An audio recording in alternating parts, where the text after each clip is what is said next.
Greetings from Podcastville. The Church of What's Happened Now is brought to you by Stamps.com. Listen, how busy are you going to be this holiday season with errands and this and this and that, especially at the post office? That's why you got to use Stamps.com. It saves you so much time during this hectic holiday season. Stamps.com brings all the services of the U.S. Post Office right to your desktop.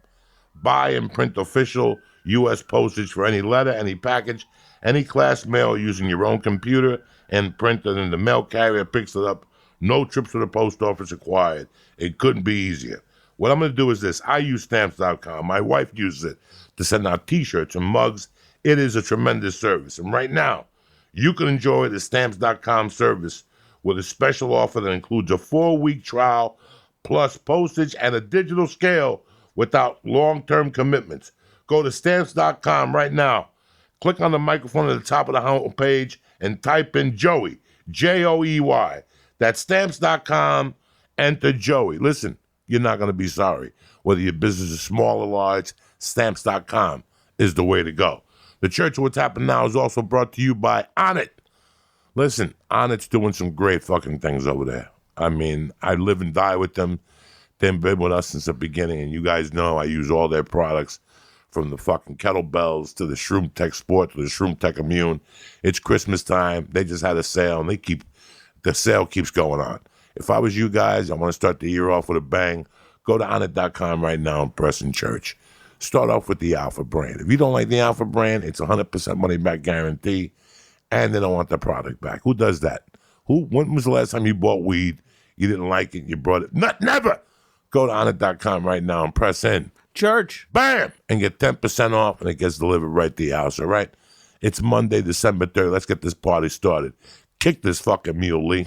Happy Monday to you cocksuckers. What's happening? Rikki Rockett in the house. What's up, buddy? In the house. So good to see you, man. Good to see you. Look Why beautiful. the hell do you have me on here again? Because you're spectacular. Because you're spectacular. You know what? It's nice because I had to go see the ex-wife before I came over here. Go drop some stuff off to the kids. And it made me think about something. I remember that when I was seeing her, when we were together, somebody stole my credit card, right? But I never bothered to report it because the guy that stole it was spending less than her. Jesus Christ.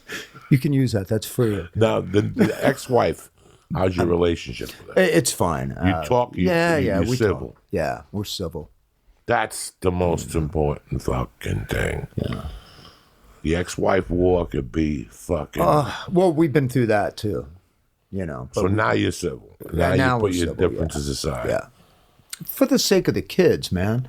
You know, they say stay together for the kids. No, go apart and learn to work together apart. That's the best for the kids when you can't get along.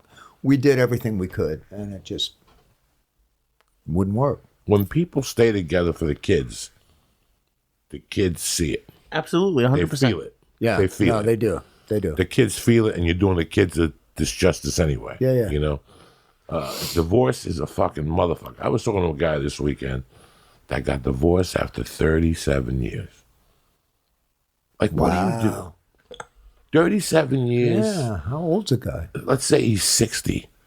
You know, what are you going to do? What do you do? Like, that would be, as honest as I am with you guys, it would be my biggest fear to lose my wife because I would be completely lost.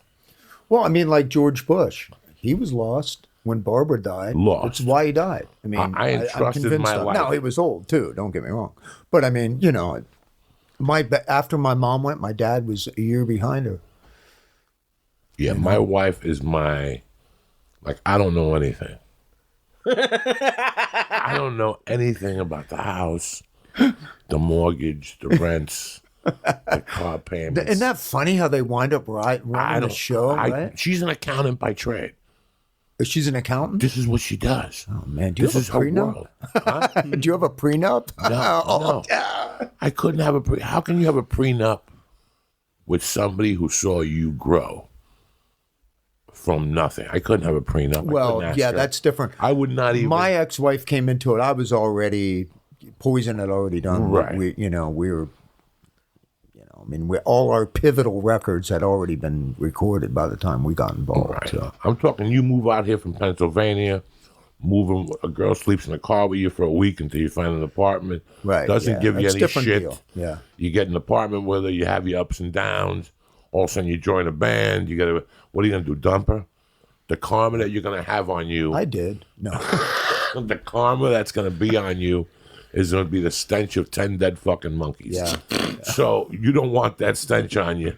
So somebody who's been there with you. But here's another side of that coin.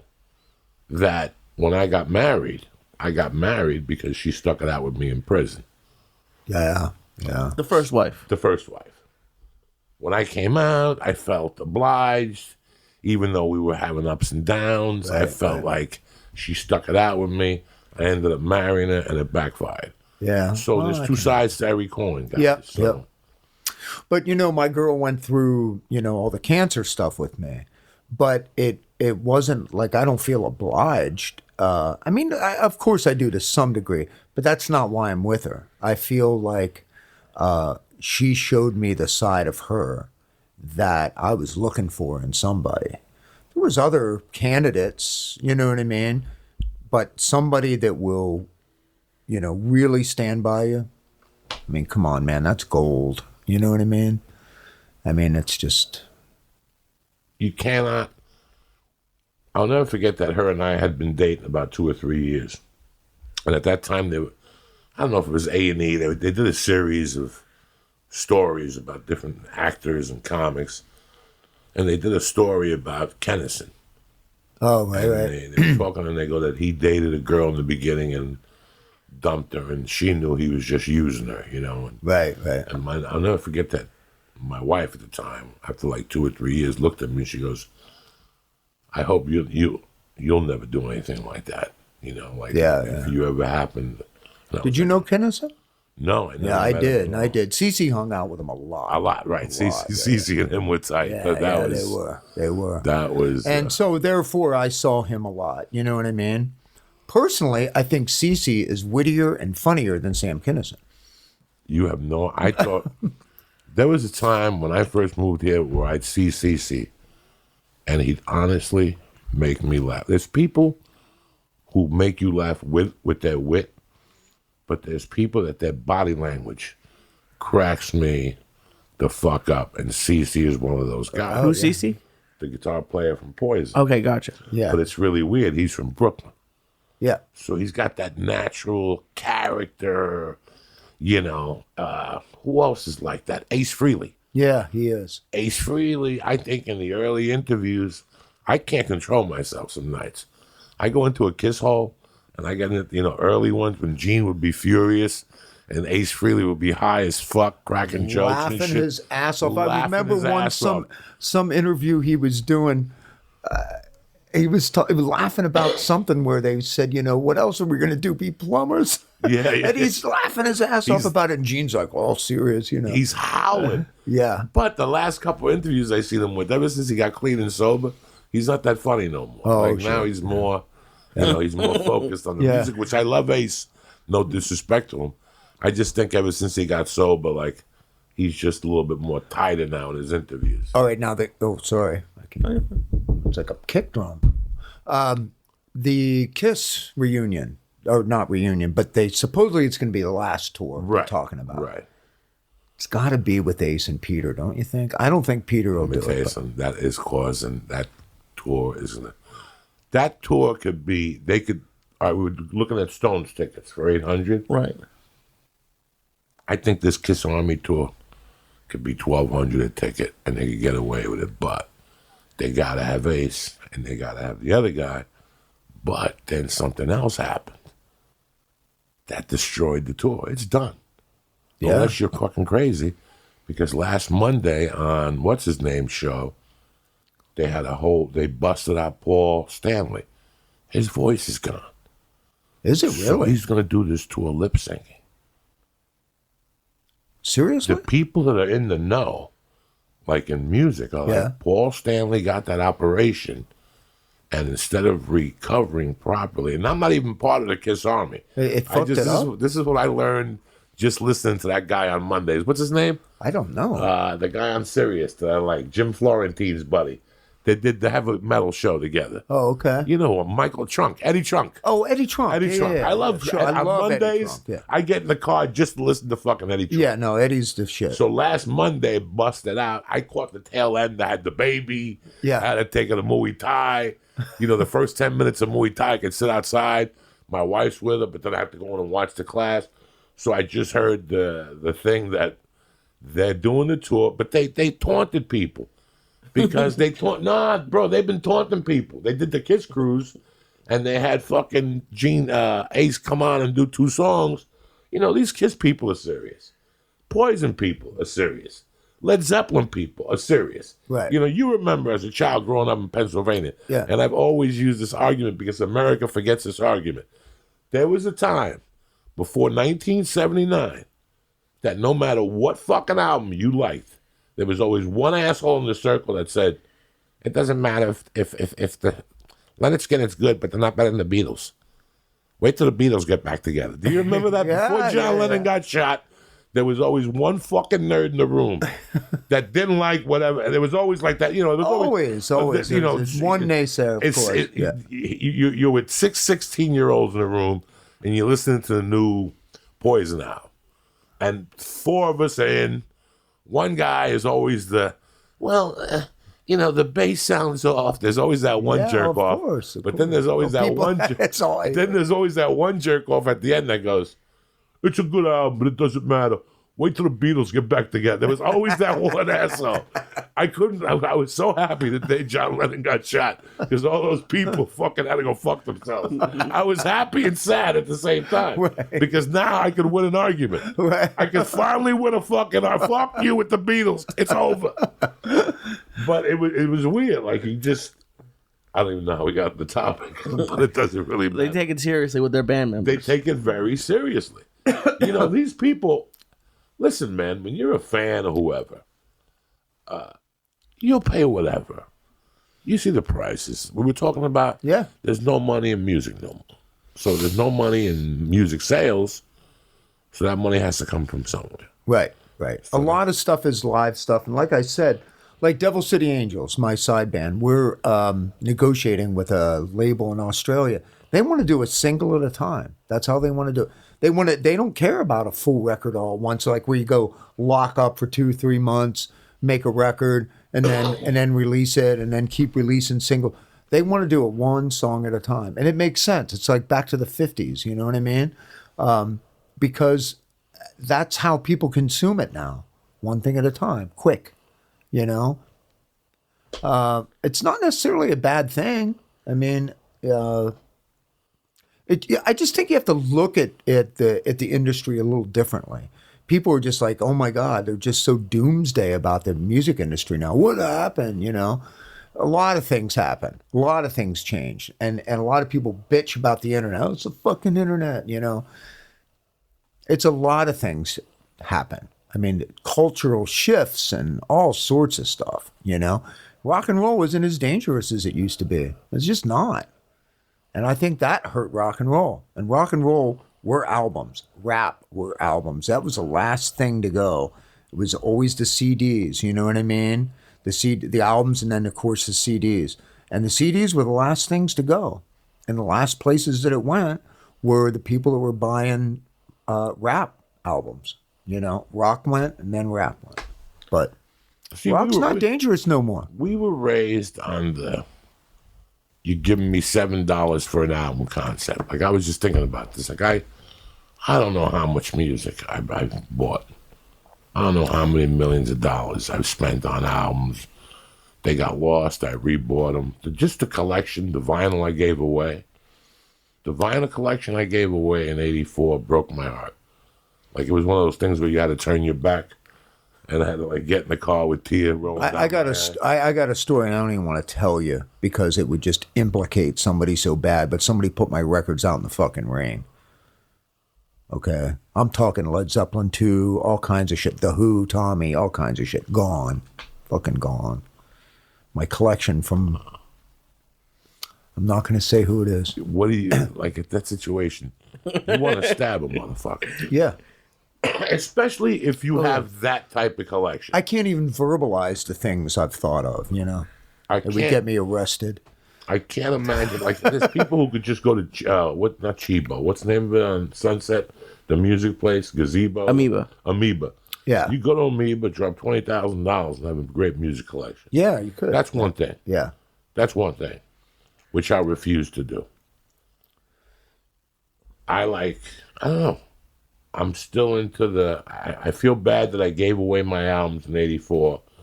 I had no choice. I gave them to somebody who was a metalhead chick who still has them, who I trust her, the whole thing. But now that I love these fucking albums. Yeah, I know. I'm looking. I love going over to this place over here in Burbank, and I go in there and I walk around for an hour like a moron. Dude, it's my psychiatry. Albums are bitching. You know, I don't know how many... There were firms, right, that's all they did was come up with album concepts and photography and graphics and stuff. And now that's a digital form, and those companies are gone, and people have moved on. But I mean, people would just be like, how many kids did you know in school, right, that the thing they wanted to do was grow up and be an artist for an album cover? I want to do album covers. I want to do art for album covers. I mean, it literally begged people to create another art form, you know, this square that would open up. You know what I mean?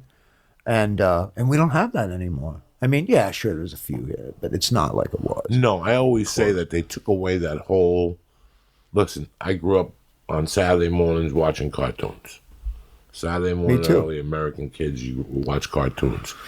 Once you outgrew that, it got to the point where you went on whatever your main street was in your hometown, where they had the sporting goods and they had the comic book store and they had the music store, you know, all in different parts. Right. You and your buddies would walk for miles without complaining in the wintertime, humidity, you know, fleas, the whole fucking thing. It didn't matter. Where today you wouldn't do that. Right.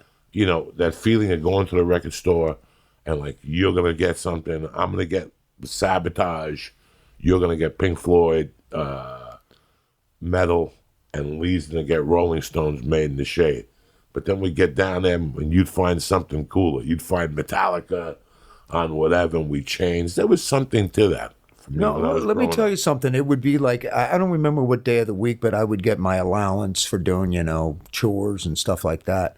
And I'd go right down to, I think, Corvettes, the basement, EJ Corvettes, right?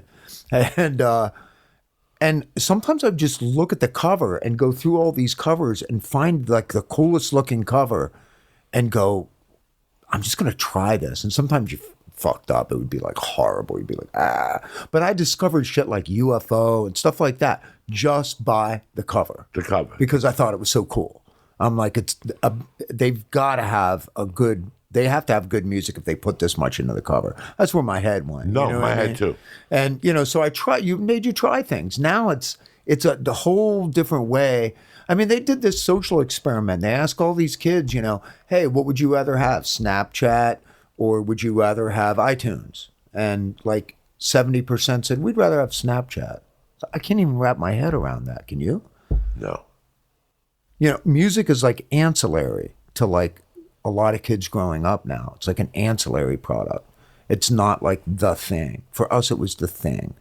I'm coming over to your house because you have a better hi-fi system than I do. So I'm going to listen to my new record at your house because you have bitchin' shit. We're going to smoke pot. We're going to listen to the fucking new Zeppelin record. Now it's like, let's go over to his house because he's got a better PlayStation. And he's got surround sound PlayStation. So I never thought about this, Ricky. You know? I've never thought about this. If we could get another piece of product that required a way of listening to things again, like 5.1 surround sound, if that became cool again, which it should, because I've heard records done in 5.1 surround and it's fucking phenomenal. I heard a remix of like Oh Black Water, you know, in 5.1 and voices are over it, and it was incredible. Just freaking incredible. Nobody cares. They're fine with this compressed sound that comes off of a laptop, you know, with headphones. So let me ask you this. Fake bass, you know. Who pays $800 for Rolling Stone tickets? Is it 29-year-old kids that go to not Lollapalooza? What's the one in the desert that they paid $250 for a ticket last year? And it was the Stones. In the desert? Yeah, what's the one they... Not Burning Man. Not Burning Man, but the other because one they don't they pay. did. Nobody pays me. It's the big one. Like Beyonce yeah. just did it. Yeah. What the hell is the name of that? Oh, Coachella? Yes. Coachella. Right. Okay, so Coachella's young kids. That's kids Primarily, under 30. Okay. Now, who's going to pay $800 to go see the Stones? Guys our age? Or will there be, like, I was talking to the owner of the Nashville Zanies, and he's a fucking deadhead to the end. You know, now he got to cut his hair and the whole thing, but he has stories for hours. And he said that last year, 2 years ago, as a joke, he figured he went to see him in Denver. And he said that he had to leave. He goes, it wasn't really deadheads. It was kids with deadhead T-shirts on, smoking pot. Well, you know what? That can happen. You know what I mean? It can be a lot of people don't know the lyrics. they rediscover the things, right. But people rediscover things. I mean, the thing is that so many of these bands were a moment in time. I mean, you know, the Rolling Stones are a phenomenon. I mean, if you dissect each guy's playing, you know, are people better guitar players than Keith Richards? I know all this stuff is subjective, okay? But I mean, from a technical standpoint, a lot of people are going to be better guitar players than Keith Richards. But Keith Richards somehow has that grease, and the Stones together feel like they're going to fall off the edge all the time. And you're always like, there's this uneasiness. It's not the imperfection is what's so perfect about them. I mean, it just feels like it's going to fall apart, and then it doesn't fall apart. It stays together, but barely, and you're waiting for the next one. You know what I mean? And there's this tension in their music, you know, and it's like sometimes, you know, Ron's like, you know, even on stage, he's telling, you know, Mick something, you know what I mean? Like there's this crazy exchange, and not every band works that way. Some bands, it's like they're playing to a click and they're just all doing their thing, and it's a great song and the vocals are on and the music's on, and okay, great. How do you come up with a band like the Stone? Even Zeppelin, if you think about it, as good of players as they were, the way they mesh is really what makes it work. What made that band work? You know what I mean? Sometimes, you know, Bonham would be playing in a different time than Page would be playing in, and it would sound like it was in the same time, but it would create this tension. We do it with Poison. CeCe's ahead of the beat, and I sit behind the beat. It's just how it's always been, and there's this thing. And if I play with a different guitar player, it's bitching, and a lot of times we're right on, but there's something between CeCe and I that works. And most drummers and guitar players don't work that way. It's usually bass players and drummers that have that dynamic, you know. Bobby's always right up the middle, glues it together, you know, and that's what makes it work for us, you know. It's weird, all the components to make a great band. Like, it's just not four great musicians. There's so many. It's invisible jiu-jitsu. Dude, exactly. If 1 + 1 equaled 2, we'd be doing it all day long. Doing it all day long. This morning I listened to what I think is a musical masterpiece. It was an album that it just sunk into my head at a weird time in my life when I was just starting to discover who the fuck I was and experiment. That just happened for me like a year ago. No, I listened to Some Girls it's on the plane today, start to finish. And the one thing I got to say about it was I think Keith's guitar work on it, on Some Girls, just the song Some Girls, is phenomenal. Respectable, Beast of Burden. That song, that album has I love that so song. many fucking great. Beast of Burden just destroys me on the inside. Yeah. Destroys me. It's emotional. I mean, it's, you know, the emotion in their stuff is what, I mean, I heard that the way they record, and I don't know this to be true, but they'll just do one part over and over and over again until it feels right, and then they'll splice that, and then they'll do the next part over and over again until it feels kind of like Pro Tooling, but they did it with splicing tape organically for years and years like that. I don't know if it's true or not, but they're looking for that moment.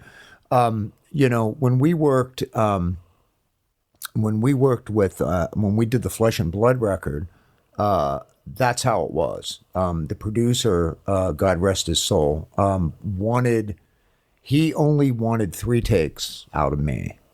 And if I didn't get it in 3 takes, he's like, we're moving on to the next song. We'll deal with it either next day or after lunch or at the end of the day. But I want a snapshot. I want the inspired performance within Bruce Fairburn. For some reason, I forgot his name for a second. He just wanted that initial feeling within the first 3 takes. I think I did 4 takes on one song. And if I didn't get it, we'll do it tomorrow. I want it inspired. I want it to feel fresh and inspired. And I'll feel it and I'll know it when I hear it. You know what I mean? I couldn't even hear it anymore. We rehearsed the shit so many times. I didn't know when I was inspired and when I wasn't anymore. That's why you need an adult in the room when you're a kid, right, making a record. You know what I mean? Now I think I recognize it, but I probably still don't. Did you like the recording process? I do. I love the recording process. I love the live process. I love every piece of making music. I like the writing, all of it. I don't like the business part. I'm not a good business guy. That's why I let Bobby Dahl do it. I'm not a good business person. I just don't like that part. I don't like looking at somebody and saying, you need to pay me this much. It sucks dick. I don't like that. It sucks dick. It does. This club I'm doing this weekend, I'm doing La Jolla this weekend. La Jolla seats 189 tickets. Maybe 190, maybe 195. Most comics avoid it because they can't make any money in there. I wanted to do it because it's the way comedy was meant to be done. I love comics. I love comedians with all my heart. But I think at one time, a venue, you lose that magic. When Mitzi Shore opened up the La Jolla Comedy Store for 190 seats, she was Jewish. She was greedy. You know what I'm saying? Mitzi Shore didn't do. She paid $15 a set. She could have put 400 seats in there if she wanted to, but she didn't. She liked the intimacy of that place, And it's so weird that that's what it was meant to be in the beginning, and now it's become Madison Square Garden. I mean, my favorite did fucking the one place in the city, Lenny Bruce did Carnegie Hall. I get that. But it's got to be the perfect venue. Were you a big Lenny Bruce fan? I was a bigger Pryor fan. Yeah. But Lenny has something I really dig that I really like to tap into. When I listen to Lenny Bruce, it makes me, I don't know. He had some balls. He had balls. He makes me go crazy. His Jewish thing, I could feel the Jew coming through him on the album, which isn't even meant to be funny or nothing. Happy Hanukkah to all the Jews out there. This was just something about him. He was a tough Jew. He was a tough Jew, and he fucking, something just about him. He was always one step past everybody else's thinking. When I read that book, and when people would catch up to him, they go, that's why he was so. I love when I read that book, it changed me. The first time I read that book, I knew I wasn't fucking crazy. Freddie Prinze, did he mean anything to you? Freddie Prinze, absolutely, because he was Spanish. Yeah. So Freddie Prinze came along. I was trying to get Freddie Prinze Jr. does a show with a dear friend of mine. And we were trying to get Freddie on here. And I think I'm happy we couldn't get it together because I think it'd be too emotional for a guy like me. Oh, yeah? Because it's very rough to explain what happened. It was 1970, and I was a kid and I was learning the language and I fell in love with all these different people. And the first guy I fell in love with was Roberto Clemente. Of course. I love Pete Rose. Fucking Pete Rose was my motherfucker when I was growing up. When I saw him beat up Bud Harrelson. That guy. Did you know that? Who's he has ADHD. Pete Rose. He has what? ADHD. He's got a lot of problems. He's been out. Yeah, he was gambling. The He least was of like his crazy. fucking things. That's why. But that may have caused some stuff right. Yeah. But I had all these heroes. Julius Erving, but there was something about Roberto Clemente's death that it was just New Year's Day. Yeah. New Year's Day, like you wake up New Year's Day, and this guy had just fucking hit his 300th hit. Like this guy was on fire. Like, and all of a sudden there's an earthquake, and he's gonna bring supplies down. He's gonna be a good guy to Nicaragua, and the plane disappears in fucking the Bermuda Triangle. It just destroyed America. Just like people were like, "What?" Yeah, man, it's a deep story. Deep. Like you were like, "This is America's baseball," and he was fucking Puerto Rican. But if you watch his videos, his English, you could feel his English, how it came through. Like he really wanted to be an American. He always had a little suit on with a fucking tie and shit. Yeah. He was just a badass, Lee. Fucking, if he played the Red Sox, you still cheered for him. He was that type of guy. Like, you're like, you know what, man? I hate the Pittsburgh Pirates. But fuck, and the Dodgers had him. Really? Like, the whole story is the Dodgers had him, and they didn't know what to do with him. And then he went to fucking Pittsburgh. And it's just, I forgot that you're from Pennsylvania, and you grew up in it. That catcher never recovered. Manny Sanguin, like, never recovered. Like, that was his fucking best friend. Yeah. They were both Puerto Ricans. He went down to the fucking Keys and sat on the beach waiting for Roberto to walk out of the water. That's how Manny was like. Roberto was such a badass. I had to fly down there just to see if he would walk out of the ocean. Like, that's how fucking... And then after he died... No, the whole thing's an intense story now. It's like very, very... Jay Bish, he's a Pittsburgh guy. He sends me all my Pittsburgh stuff. Oh, yeah? The can send it to Rocketberg me, shirt. too. Yeah, I got 2 nice shirts that he sends me. He just gave me a poster from the Roberto Clemente Museum. Nice. When I go home in December, I'm going to give it to my brother to frame and bring it here. So after he dies, he's Puerto Rican. Freddie Prinze comes along. And America was taking a fucking beating then. Then Freddie Prinze shoots himself, which is like, the hottest comedian in the fucking world. Yeah, that was a weird Shoots one. himself. That was a weird one. No That came internet. out of nowhere. Yeah, no internet. I mean, for the rest of the world, Yeah. it came out of nowhere. No internet. You're fucking walking home. I was walking home on a Friday night. I still remember being with my friends and somebody going, Freddie Prinze shot himself. And I'm like, I had to walk through a cemetery. I think that was the night that I ate some girl's pussy. I fucking behind the grammar school. I still remember her name. I fucked her first, and I ate a pussy. And No, you're supposed to do it the other way I around. know. But it was freezing outside, right? It was freezing outside. She was a year older than me. I hope the hell you pulled out. That's all. Is this when you dug something in the snow? No, that is a different girl? That was Bigiani. This was a different girl. This is a German girl that her parents hated Spicks.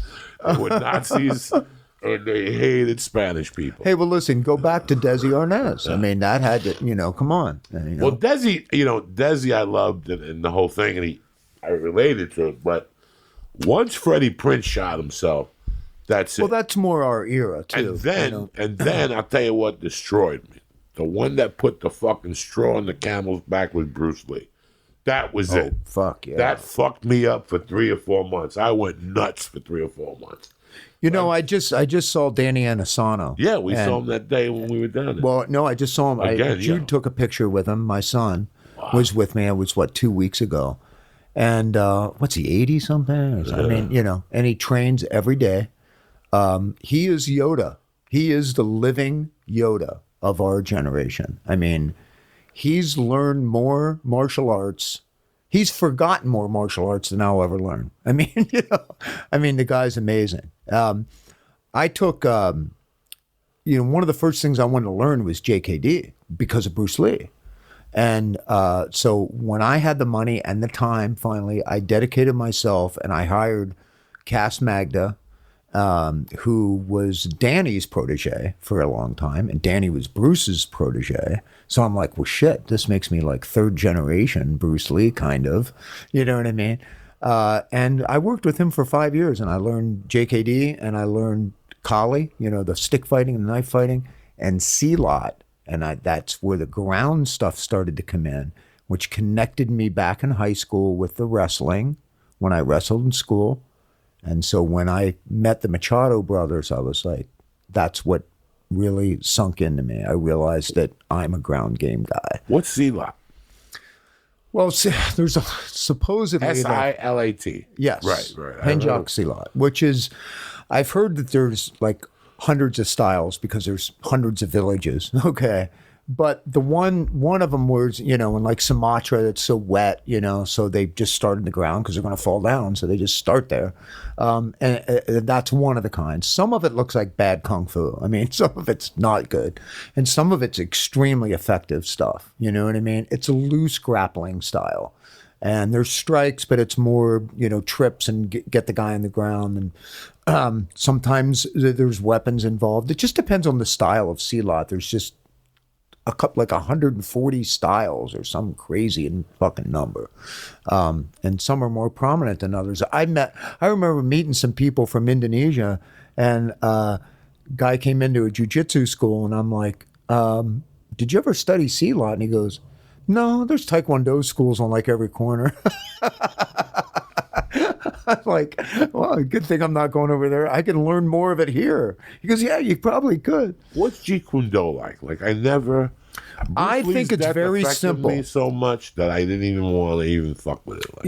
I got to tell you, it was when Bruce was, initially it came from Wing Chun, Kung Fu.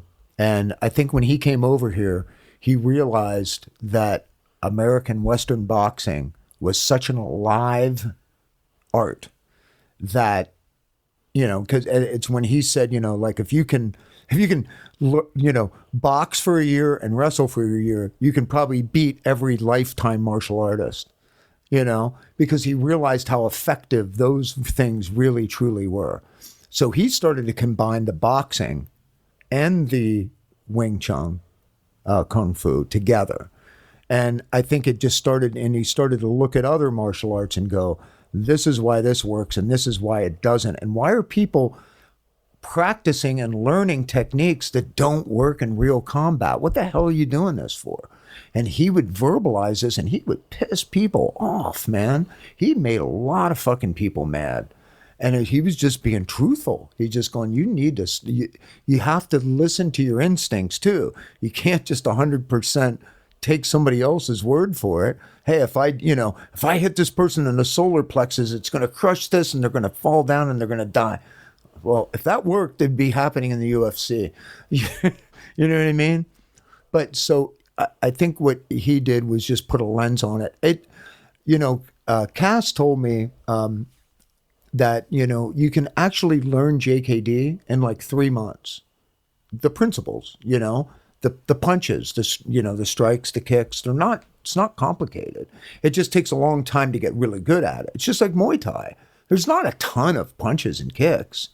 And like Bruce Lee said, when you first learn martial arts, a punch is a punch. And when you've gotten to black belt, a punch is still just a punch. You know what I mean? At the end of the day, it's like, all this physics belongs to all of us. You know what I mean? None of us are born with 4 arms and,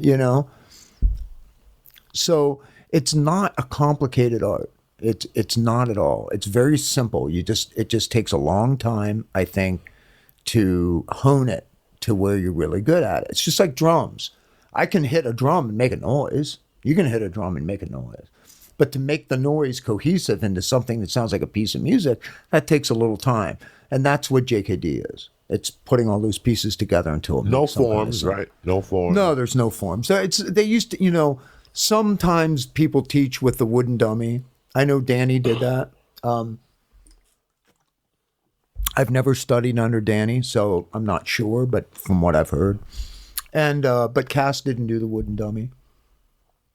He didn't teach with that. The wooden dummy is the Wing Chun dummy with the 2 little arms. Yeah. Stationary, okay. Yeah. And you just keep making little blocks with your hands and using like kind of your elbows, or maybe not. It's a lot of trapping and stuff like that. But, I think that, look, if that trapping worked that well, I think boxers would use it. And I think boxers have their own little version of trapping, you know what I mean? But the way they trap in Wing Chun, I not that it can't be effective. Anything delivered at the right time can be effective. I remember in the UFC in the early days, everybody said, "You know what? Why even bother kicking? You do a high kick, you're gonna get knocked out. Somebody's gonna take you down, and that's the end of it. So just forget ever learning high kicks." Well, now you're looking at people using high kicks, and they're working because they know when to deliver it. You know what I mean? If somebody's trying takedowns for the first 2 rounds, they're going to start getting tired and their takedowns aren't going to be effective. That's the time to use a high kick on a guy when he comes in for that takedown. We saw that play out many times in the UFC. I don't even remember what fight it was, but it's crazy how that shit works. If Bruce Lee was alive today, I think he'd be all over the UFC. I think he'd be a commentator. You know what I mean? It would be glorious. Can you imagine that? I don't know. I don't know how it would feel. Because at first, I didn't like it. At first, the UFC, when I turned around and I saw 2 fat guys throwing punches, I was furious. Really? When, what UFC was this? Just when it first started. One of the first ones? Like, I was such a purist. Like, when I quit martial arts, I quit. And there was another thing, like, it was like the first time I had to walk away from it. Not because I was lazy, I was scared, because I had to choose my lifestyle. Where I had to go train at 15 was 2 bus rides. And those kids didn't do what I like doing at that age. I wanted to go get pussy. They wanted to train on Saturdays, and Saturday nights stay in and watch fucking kung fu movies and practice the iron palm technique in their basements and shit. I didn't want to do that. I wanted to get high and get my dick sucked. It's not like I was getting my dick sucked. It wasn't happening. Right. But that's the reason. But you were trying. And they weren't getting an iron fist either. No, they were staying in. We were geeks. We'd go to karate from 9 in the morning to fucking 1. Then we'd go eat pizza in Union City, and then we'd walk down, it was like an all-day fucking affair. Right. Of geekiness. And then sometimes we got together at night. Our parents would drop us off, and we'd watch kung fu movies or something like that. This is the thing. If you look at the movies that come out, and even like Jackie Chan, and I happen to love Jackie Chan, and I love kung fu movies and all that stuff. I think it's great. But at the end of the day, what is truth? What is the truth? And I think Bruce Lee was constantly searching for the truth. What really works? But at the same time, he was making movies that were far-fetched. You know what I mean? And he knew that. He was doing things in those movies that probably wouldn't work in real life. But he would talk about the truth. You know what I mean? So what he would preach and what he would put in a movie were 2 different things. You know what I mean? They were not the same guy. One guy was an actor and one guy was a serious martial artist.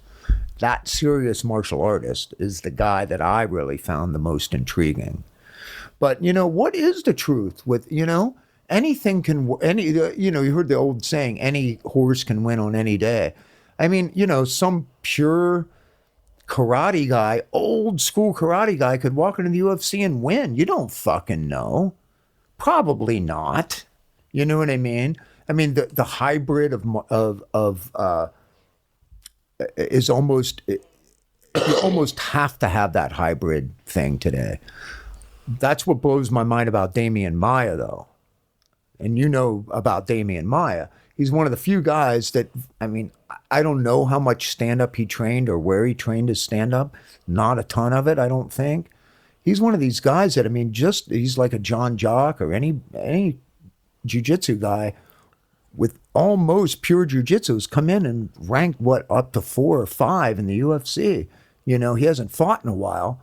He's getting older now. He's got a little that's pretty older. amazing. It's fought for the title. I saw his hands get better and improve. Right.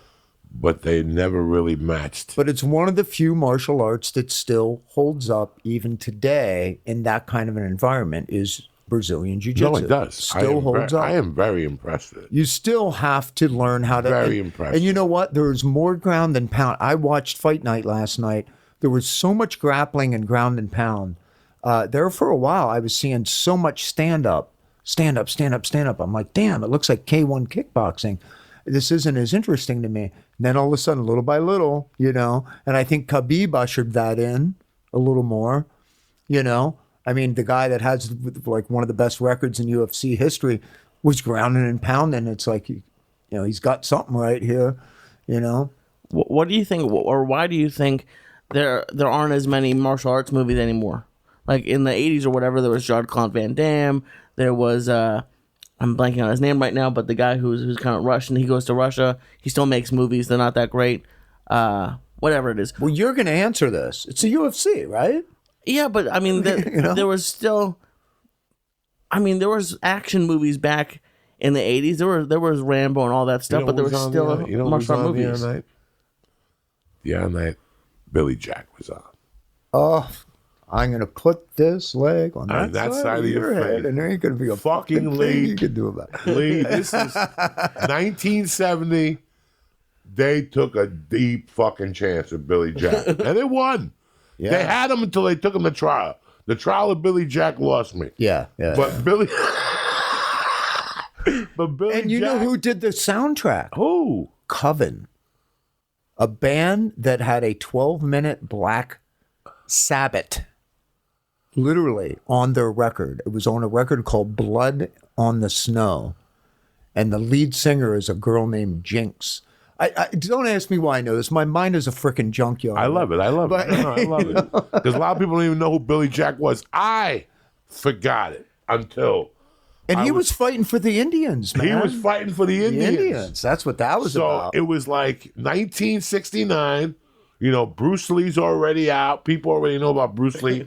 America said, we got to get a jump on this. We can't let this get out of control. We cannot let a little Asian man. So they trained this guy that was an ex-Marine, white dude, that he was a badass. He knew. Was he Indian at all? He's I think he was supposed to be. If he did 23andMe, he failed the test. You know what I'm saying? Yeah. If he did 23andMe, I think he'd fail the test. I think I forgot. See what the guy's name was and what's the, if you don't mind, Lee, please, if they give you any background on the guy. He was just a white dude. And he fought for the Indian. And Lee, it fucking skyrocketed. It did. But Born Losers, wasn't that the second one? Or was that a different thing? I think it was Billy Jack, and then it ends with him going to jail. Born Loser was the first one. Born Loser was the first one. Oh, okay. All right. I'm not totally clear. Yeah. So what years was I that? saw it at the drive-ins. Yeah, I saw it at the drive-in too, on Clifton, New Jersey, off of Route 3. I saw it, in like Carlisle, PA or something. What's the score of the Pittsburgh game? I don't know. I'm going to find out. Hit me, baby. Well, Billy Jack was in 71. Right. That's 2 years before Enter the Dragon. Right around Chinese Connection type.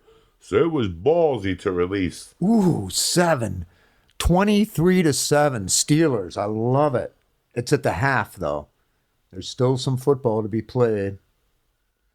And the guy who played Billy Jack wrote it and directed it. What was his name? Tom Laughlin. Tom Laughlin. Yeah, and I got a friend named Tom Laughlin. Yeah. Crazy, huh? Let me find out if he was really Native American. Yeah, that guy was the shit, wasn't he? I watched that movie the other night, and I like it put a big smile. Now, hey, did you like biker movies? Because I loved biker movies when I was growing up. Give me an example. I don't well, know. Hell's Angels 69, all that stuff. But then Joe Namath was in CC Rider, and William Smith was always in all those movies. Always a tough guy, and it was also in Every Which Way But Loose and all that. CC That's Rider. it. That's it right there. Said C. Yeah, okay, I remember that now. But what's up with Joe Namath doing these commercials where he sounds like he's from New Orleans? Where's he from? I thought he was a New York guy, right? Joe Namath has gone through a lot of changes. Leave Joe Namath alone. That's a lot of cocktails. Yeah, but his accent. Remember at the end? Did you see at the end before he died? That poor bastard from America. Wait, he died? No. Oh. Remember that poor bastard from American Bandstand? What was his name? Dick.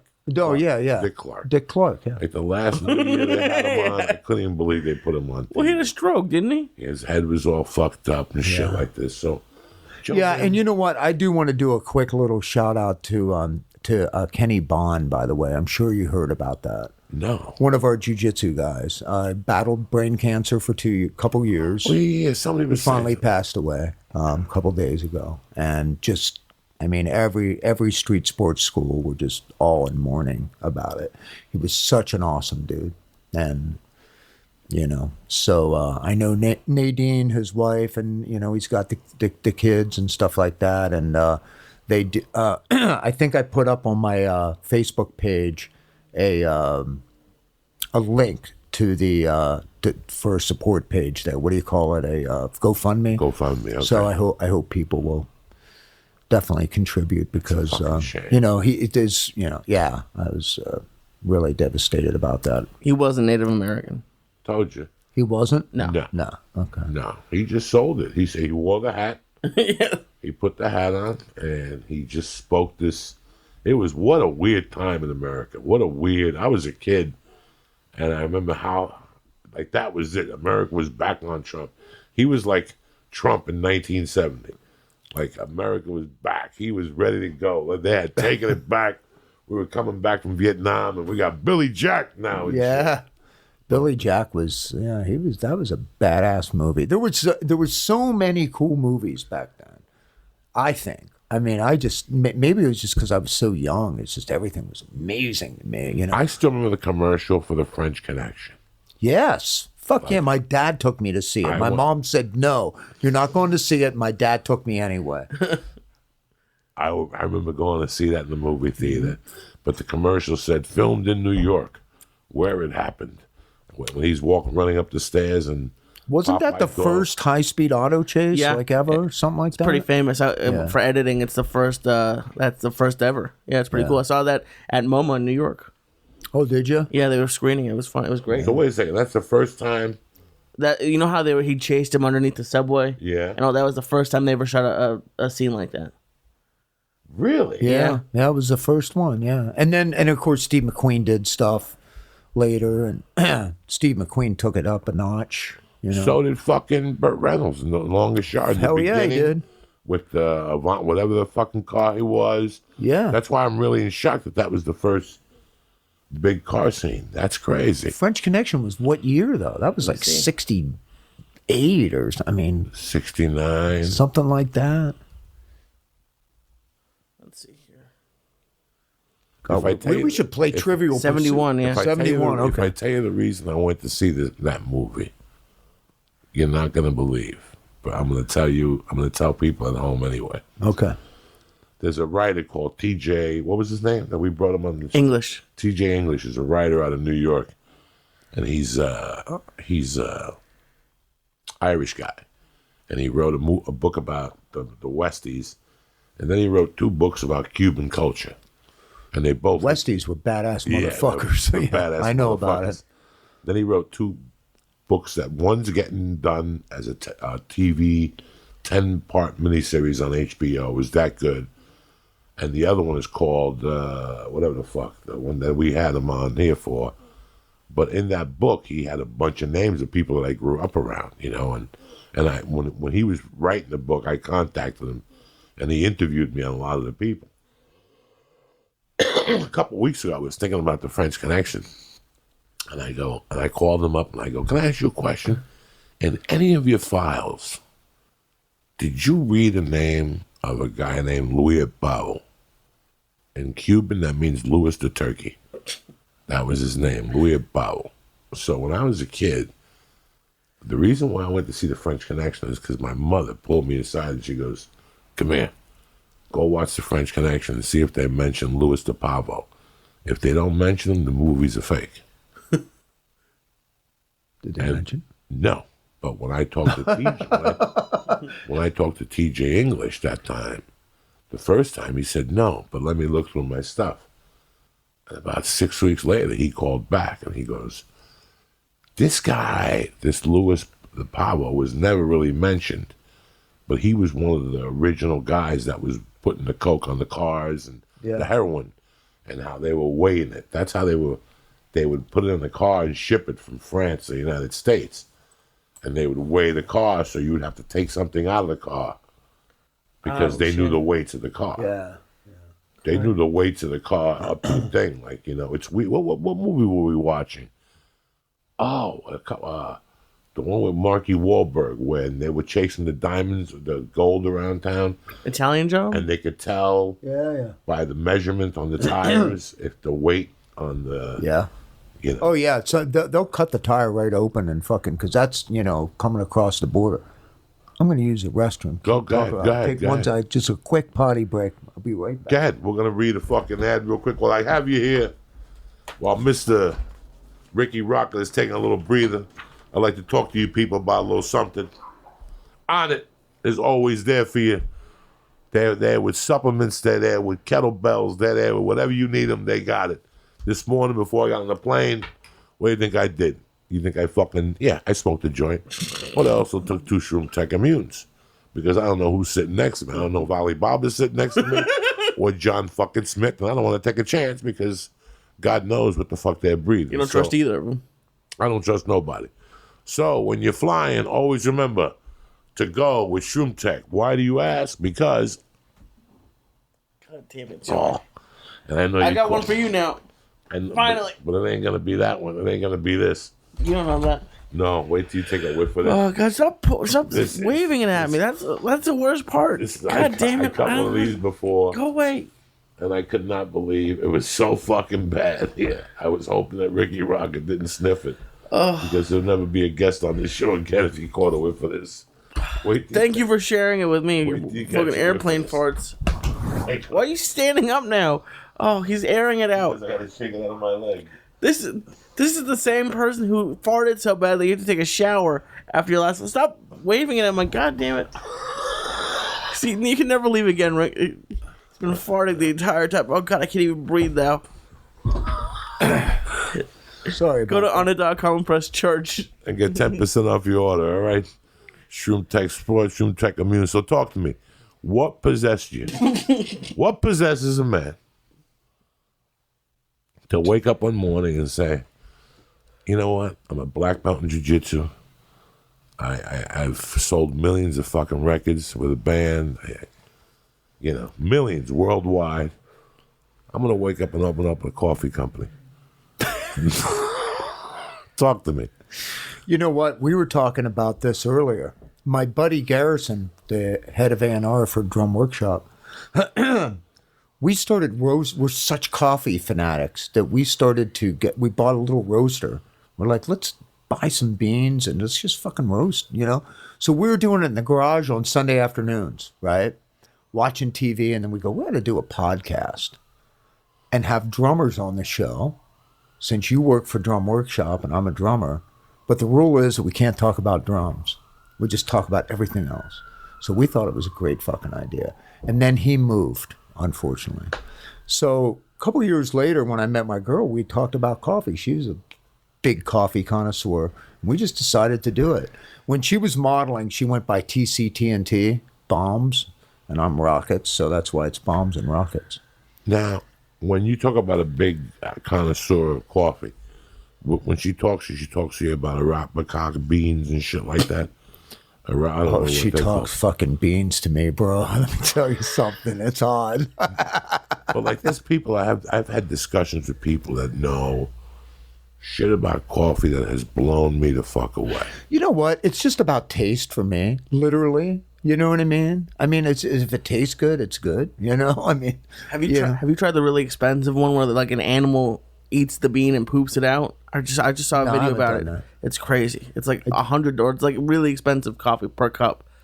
I'm gonna have to look it up. We have top models eating ours and pooping it out, and then we make it into that. That's the way to do it. Just telling you, you might want to try it. I heard about a beer. Somebody doing that with vaginal juices and making it into beer in Europe or something like that. I don't know. I'll drink that shit all day long. I'll pour it all over my face. Yeah, it's Kopi Luwak. It's the world's most expensive coffee. Let me just see how much it costs. But what's the What's why? the catch? It's like a cat-like animal, and from what I read or what I saw in the thing, it said they think that the animal chooses like the best beans, and that there's some sort of like What animal? it's called a kopiluwak. It's kind of like a cat. That's what they said. Oh, what? Fucking people. Listen, the Colombians been drinking coffee and making you jumping up and down for 2,000 years. Now they want to show up with a cat that eats a bean. So it costs $35 to $100 per cup. Well, listen, we just wanted to make a really good cup of coffee, not reinvent the wheel. You know what I mean? That's crazy. That's so crazy. But, $35 because a fucking cat eats the bean and shits it out, and I'm gonna fucking cook it up at the house. You might as well smell my farts for free. They give you the same fucking effect. I hate. And how much would you charge for that? $2. I hate when people fucking $2 for sniff. I hate when people really do try and reinvent the wheel, especially to a guy like me. Like, I'm Cuban. I love coffee. The only reason why I don't have diabetes is because I avoid the Cuban style coffee. Why? What's different? Is there sugar in it? It's have some coffee with your sugar.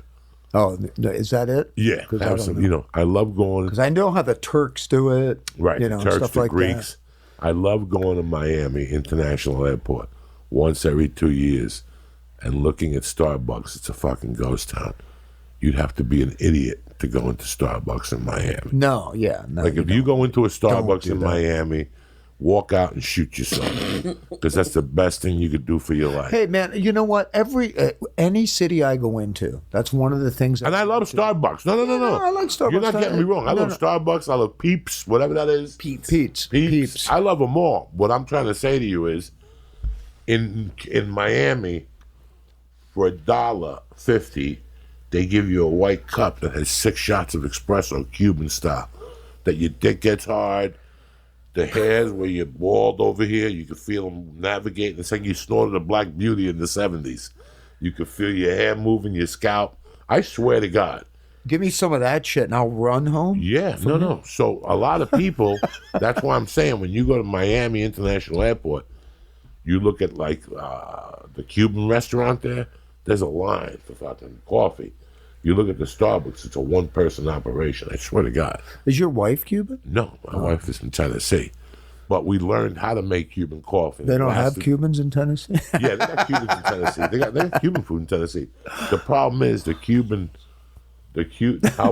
good is that? It's sticking around. That's the way most farts dissipate. This is just hanging in the air. This is just for like you, it's like baby Agent boy. Orange or something. This is This the worst just thing for that's ever you. happened. And it just got you in the corner. Like Muhammad Ali had Joe Frazier in 71 in the corner. He just got you over there. He rope and doping. I told you. You're done. You're done. That's direct from fucking Portland. Miami. Portland, yeah. What When'd you get happened? back? Last night? This morning. Oh, this morning. I had 2 shows He last came night. here just for. He came here shows. just for me. 2 shows Friday, 1 Thursday. It's so funny. When you were 20, how old were you when you started Poison? When you got involved with Poison, started Poison, Like joined 19. Poison. Did you think that at 55 you were still going to be in demand to go on the road? No. No. Fuck no. No. So, I mean, look at these. Yeah, hit that compressor. Look at these bands that are going on the road now. These ages. If the Stones go on the road, what's the average age of the Stones? 70. Who's going on anyway? It's Keith, the drummer. Keith, and Mick, that's it. And Mick. Charlie Watts, and No, Wyman and Ron Wood. Oh, that's right. Yeah, they got Ronnie from the Faces, where he's been with them for what, 20 some years 40, now? 30 years, yeah. Yeah. So And yeah. they're all in their 70s. And Mick was amazing, Mick Yeah. Jones. So. Yeah, I mean, fuck. I mean, they're just Stones. I mean, They're all in their 70s. That's what you're trying to tell I think me. so. And they're going to go on the road and fucking perform every other night. And Mick Jagger's going to tear that shit up. He's going to fucking inspire another, decade of young rockers like he always has, And Tina Turner inspired him. So. So what are you going to do? You're going to go? You're going to pay the $800? You got no choice. We got no choice. I gotta go. I'm gonna just go by myself though, because I don't want to pay for anybody else. You're not gonna take Renato? Yeah. No, I'm nobody. Fuck everybody. No, no, my girl and I will go. Hanat wants to go. He wants to take his wife. Hopefully it'll work out. I already have a call into management. Nobody's calling me back. You know why? Because Poison ain't on the road right now. So I can't barter shit right now. You know, it's so weird. You know, it's like, I was talking about this the other day. One platform to another doesn't equate. Okay. We're so lucky, our band. Okay. I feel so privileged to be able to be in this band and go out on the road and play for 10, 12, 14, 15,000 people a night. I mean, we're very lucky to be able to do that at this point in our lives. You're still doing 12 to 15? We're still doing that kind of business. Wow. Some nights there'll be an 8,000 seater, some nights there'll be a 15, but on average it's 10 in there. Okay. That's pretty awesome. That's awesome. And that's a headlining thing because we headlined this last time. But I have a YouTube channel, and it's really hard to grow that channel. Very, very hard. Hard as fuck. I didn't realize how hard that would be. What's on your YouTube channel? I do mainly vlogs that have to do with motorcycle stuff. Or at least motorcycles are always the backdrop. Even if I did one day, I didn't even mean to do it. I got a barbecue grill, and the thing was totally fucked up when I got it. So I did a vlog about taking it back and assembling a barbecue grill. But in the middle of it, I get frustrated and take a ride in the motorcycle, and I do this whole thing where I have like GoPro cameras and all this stuff. I always wind up doing something with a motorcycle almost 9 times out of 10. However, I just did this one little mystery thing that I did for Halloween, and an old friend of mine that did all the documentaries for Amityville called me up and he said, "Hey man, we got to do something together. Do you have any other stuff?" And I said, "Yes, I do. I'm sitting on a really, really good mystery right now that is absolutely one of the most, and I'm not going to tell anybody right now because if I do, somebody will steal the fucking idea. But it's something that happened in another state 40 years ago, and him and I are going to do something on it, and hopefully it'll wind up on a TV show. That would be pretty cool, but I want to ride my motorcycle to it. I don't want to just show up. Oh, I'm here. I didn't know you were a big biker guy. Oh, I have 8 motorcycles. I have 8 motorcycles and about a dozen mini bikes. I'm out of my mind. I've had 15 motorcycles at one time. I love mini bikes, but my mini bike days are over. Like I call myself the motorcycle evangelist. I would love to go dirt riding again. I just did it this weekend. I took the kids. I would love. And last weekend we went out to the desert. Lucy, my 5-year-old's riding Jude's quad, and Jude has a 110 Kawasaki. He's riding a dirt bike now. I have a 250, and we just all ride together. We go slow, they're kids. And but to him, he's hauling ass. I mean, he's doing good. She's doing good.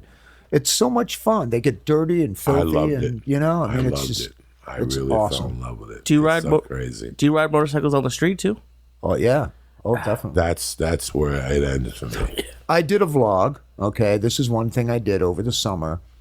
See, TC, my girlfriend, her colon's got to come out later this year, or early next year, rather.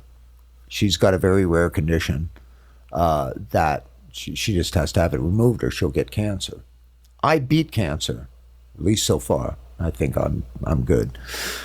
So, yeah, exactly. So we said, we want to do Sturgis. We want to go to Sturgis. So we flew into Sturgis, bought an Indian Roadmaster, and rode it back to LA and hit like 9 national parks. We took like 2 weeks to go and hang out, ride around, and just have a good time. And I did a vlog series about it. I think I did like 6 or 7 and 8 installments is what it was. Awesome. And I was just watching it like yesterday. I was reliving it all over again. It was so awesome.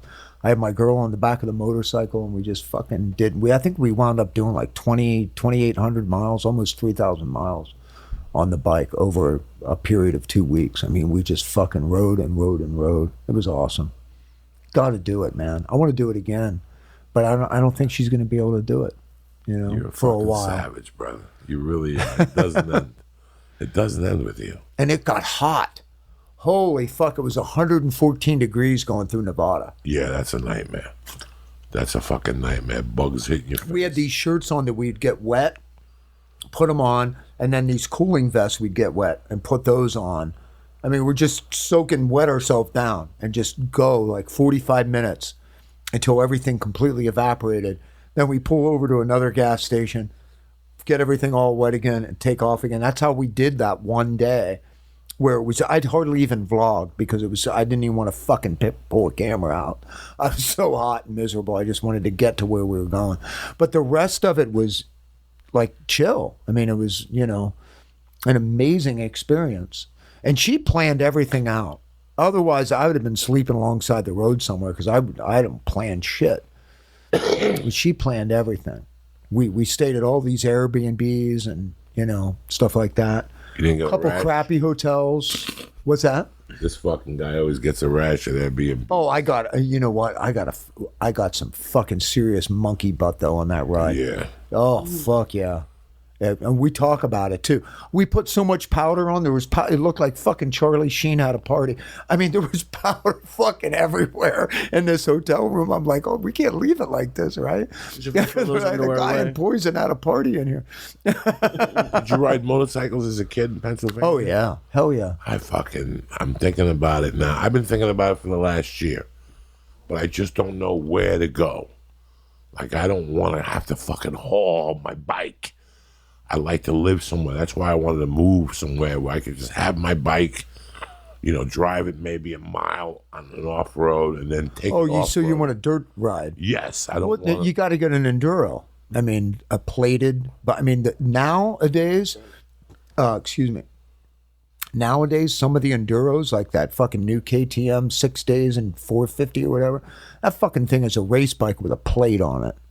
I mean, you can go anywhere. And, you know, adventure riding is so big now, like BMWs, you know, GS 1200s, you know. I mean, you can go in the dirt with them. I still want my... Too big? No, I still love... Remember, I went from a Honda Mini Trail. Which I have two of, by the way. You still have... I have two of them. Do they have a clutch now? Or they're still... No, neither of them have a clutch. No clutch. No. Three on the tree. That's it. And then I went to a 75... And then I went to an XL80. Remember the XL80? Yeah. And then I got an XL 125. Kawasaki had a place right up the corner from me. And I would be in there every day torturing those people. Do you understand me? Me and my buddies were going there every day. I had a Yamaha 60. That was my first motorcycle. A Yamaha 60. It was a mini cycle.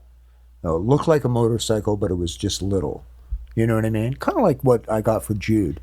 Look like that. I had an Indian for a while too. Oh fuck, dude! If you still had that, man, you get those old Indian mini bikes. Fuck, they're worth so much money. It was like 100 cc's. It was only like 100. That's why I only had it for a short time. They were never good at the dirt bike stuff back then so much. You know what I mean? Neither was Harley Davidson. They never figured that out. No, I was a Cowie. It was always Mako and Bultaco and all those. Yeah, I started with Honda. And then I went to a Kawasaki. Then I had a Suzuki for a while, a one something. And I think I had an RM 125. Brett and I bought bikes, and he bought a Kawasaki and I bought a Suzuki. We both bought 125s on one tour. And we compressed the fucking forks as much as we could and stick them under the bay of the bus. And we pull them out and just go right around the parking lot, try to find somewhere to go off-roading, try to get the bus driver to drop us off somewhere where we were into it, man. Yeah, that's what I want to do again. I really But no, those enduros these days, these 4-stroke enduros. What's an enduro? That's a different brand? No. An enduro is a bike it's a dual sport. You can ride it in the street, you can ride it in the dirt. You know? And so if you could ride to where, you know, it's a modern day adventure bike. You know what I mean? I have this philosophy that your adventure shouldn't start at the back of your truck. It should start Right. at your garage. Yeah, I don't like know that. what I I mean? don't want to haul the fucking thing. Yeah. That's my problem. Leave the garage. Yeah. And so I try to keep that in mind. Now, when you have, full on 2-stroke dirt bikes, I mean, that, it is what it is. But I'm not a racer. I'm not going to race dirt bikes at my age, and fucking. I just want to do 40 and just go behind Yeah. some fucking. That's what I Get do some now. mud, maybe slip in some mud. I like that shit. Yeah, I just wanna washed see- I got pictures of muddy. I mean, look at this shit. I don't man. I got wanna mud all over the fucking- place. I do not trust drivers whatsoever on the street. I'm done. I hear horror stories every day. My heart goes out to Wendy Liebman. She got hit by You're a gonna fucking love car. this picture right here. That's my Kawasaki right there. I just put Oh the- yeah, Kawasaki lets the good times roll. Yeah, but look at what that Kawasaki says. lets the good times roll. That was the fucking. See what slogan. that says? Quick Rock as and block. fucky. Oh, quick as fucky. Yeah. Kawasaki, unfucking believable. Unfucking believable. But yeah, no, that's what my little girl rides. That's what my boy rides. I got it. Shit was filthy when I brought it home, man. So let me ask you a question. When we were before the podcast, we were talking, and you were saying that you make the coffee in New Jersey. Yes, You have a it's an website interesting for it and all story. this shit. You have everything going on. Well, TC and I went to a lot of different sources to try to find somebody that was reliable. Because we can't roast ourselves right now. We don't have a situation like that. And we wound up talking to various people from various companies. And a lot of them gave us some good answers. And then we wound up talking to AC, who was with Joan Jett for a long time. I mean, now he's with the Misfits. And he's doing Dead Sled coffee from the same roaster. And he said, look, let me hook you up. Let's work together. We can do a bigger buy. We can help each other save money. And so we've been working with AC on it. And so we did our first order through those guys. Our blend's different than what they're doing with Dead Sled. But we're doing it through the same roaster. Awesome people, by the way. And so I want to fly back there and go see these people soon. Talk to them. I want to do like a signature, maybe like a different blend, like seasonally. Like every season, do something different. Little something different. Maybe a dark or a blonde or something that's not out there already. You know what I mean? I want to experiment with Do you like a something. darker coffee? I do. I Something like strong coffee. I like strong coffee. That's what my problem. I mean, I can drink coffee right now and go to bed in an hour. Me too. Me You too. know, I mean, it's I ridiculous. fucking love it. I Yeah. fucking love it. Me too. I love strong fucking. This isn't ridiculously strong. It's a good strong coffee, but it's not like Death Wish or something. It's got a decent amount of caffeine, but you can drink a couple of cups of it and you're not going to be climbing the walls. You got a website for it? Yeah. Well, I do everything through fallenangelcustoms.net. That's my little imprint is anything that I do, any kind of merch, t-shirts, we run it all through that. So, but yeah, we have a Facebook page, Bombs and Rockets Coffee. But I sell everything on fallenangelcustoms.net. No, and I have Rikki my Rockett. motorcycle. No, RikkiRockett.com. I have a RikkiRockett.com, yeah. Oh, okay. But it'll just link you to Fallen Link it Angel to Fallen Customs. Angel. Okay. Yeah. That's what I was hoping. Yeah, I'm Yeah. like, fucking, how would I even know? Fucking Fallen Angel. Yeah, well, you have to have Fallen Angel. Rikki fucking Rockett. What are the plans, with all the money that's getting thrown around? Does CC tour? Throw me some fucking money. Does CC tour on his own, or the other guys? No, It's just Brett does. Yeah. Brett does his thing. CC does not at this time. What does Bobby CC does. do in between? I mean, he's Got a son. He puts a lot of time into his boy. And, he's semi-retired. I mean, he just, he's good with doing touring once a year for 2-3 months. And he's good with that, Now, do these guys have? He takes care of his parents, too. They're not in the best of health. So he's taking care of his boy. He's taking care of his parents. Is he here full time? He's in Orange County, yeah. Okay. Yeah, no, he doesn't have a place back east anymore. No, he was in Philly for a little while. He's like, how the fuck did you guys move out here and I wind up in Philly? But he's out here, full time. You think you guys will tour again next summer? Hopefully. I don't think so. I think Really? next summer it's going to be, maybe some, private, gigs like that. And that's kind of going to be the extent of it. So I'll be focusing more on Devil City Angels for next year. And my vlog and my coffee and, the little things that I'm doing with that. And just focus on the kids, I never have a spare moment in the day. I swear to God. A lot of people are always like, hey, man, are you just kicking back? I don't even know what that fucking word means. I don't know what that fucking means. I really don't. I don't understand if people really get it. Like the level of commitment that you have to put in. I think that a lot of people really do not understand. It's like when people call me on Saturday nights when I'm doing comedy. Nothing pisses me off more than when people call me on Saturday nights, like constantly, like like what the fuck do you think is it that I do? Like, why are you? And you have a kid too. Yeah, and people be like, oh, I don't want to call you too early because I know you're a rock guy, so you probably sleep into one. No, I have kids. Are you kidding me? No. I'm the latest I get up is 6:30 a.m. Yeah, I'm a businessman. And if I want to do anything, I got to get up at 5:30 before the kids get up, or I'm not going to be able to get anything done. People will be like, "Man, you're post. What do you have? Your shit automatically post on Facebook?" No, I'm up. I'm having my coffee, my Bombs and Rockets coffee, and I'm posting shit. And because now the kids are up, now I got to take care of them. I got to take them to school. I got to do all that stuff. You know hit me what I mean? up this morning as I was boarding the plane. I boarded at 7:15 or something. Holy shit! Would you go to the airport at 5 a.m.? Probably, huh? No, the plane was 7:55, and I had the car pick me up at 6:15. Okay, well, that's even cutting it close. Got there at a quarter to. No, that's plenty of time. Where are you at though? Portland, Oregon. No, but I mean, how far are you From the hotel? 20 minutes. Oh, okay. Well, Yeah, see me, I'm out in the fucking boondocks, so. Oh no! I'm out by Magic Mountain, so for me to get to the airport. No, I'm talking about up in Portland. Oh. Up in Portland. Yeah. I had a 20-minute ride. I got there. I fucking sat down. I ordered 2 eggs sunny side up. I always give myself plenty of time. If I can't order those 2 eggs sunny side up, it ain't gonna happen. I got a little piece of wheat toast, 2 pieces of bacon. I threw away the potatoes. Had some water. I smoked a joint before I got in the fucking car with a cup of coffee from the front. I do it right. I got it down to a system. No, man, I a love breakfast. I love breakfast. Guy. Love breakfast. I love going to breakfast. Gotta have breakfast. Yeah. If I don't eat my breakfast, my day is fucking ruined. Yeah, me too. I love those hotel buffets. Oh, fuck Like when I wake up, you know why? Because I could eat.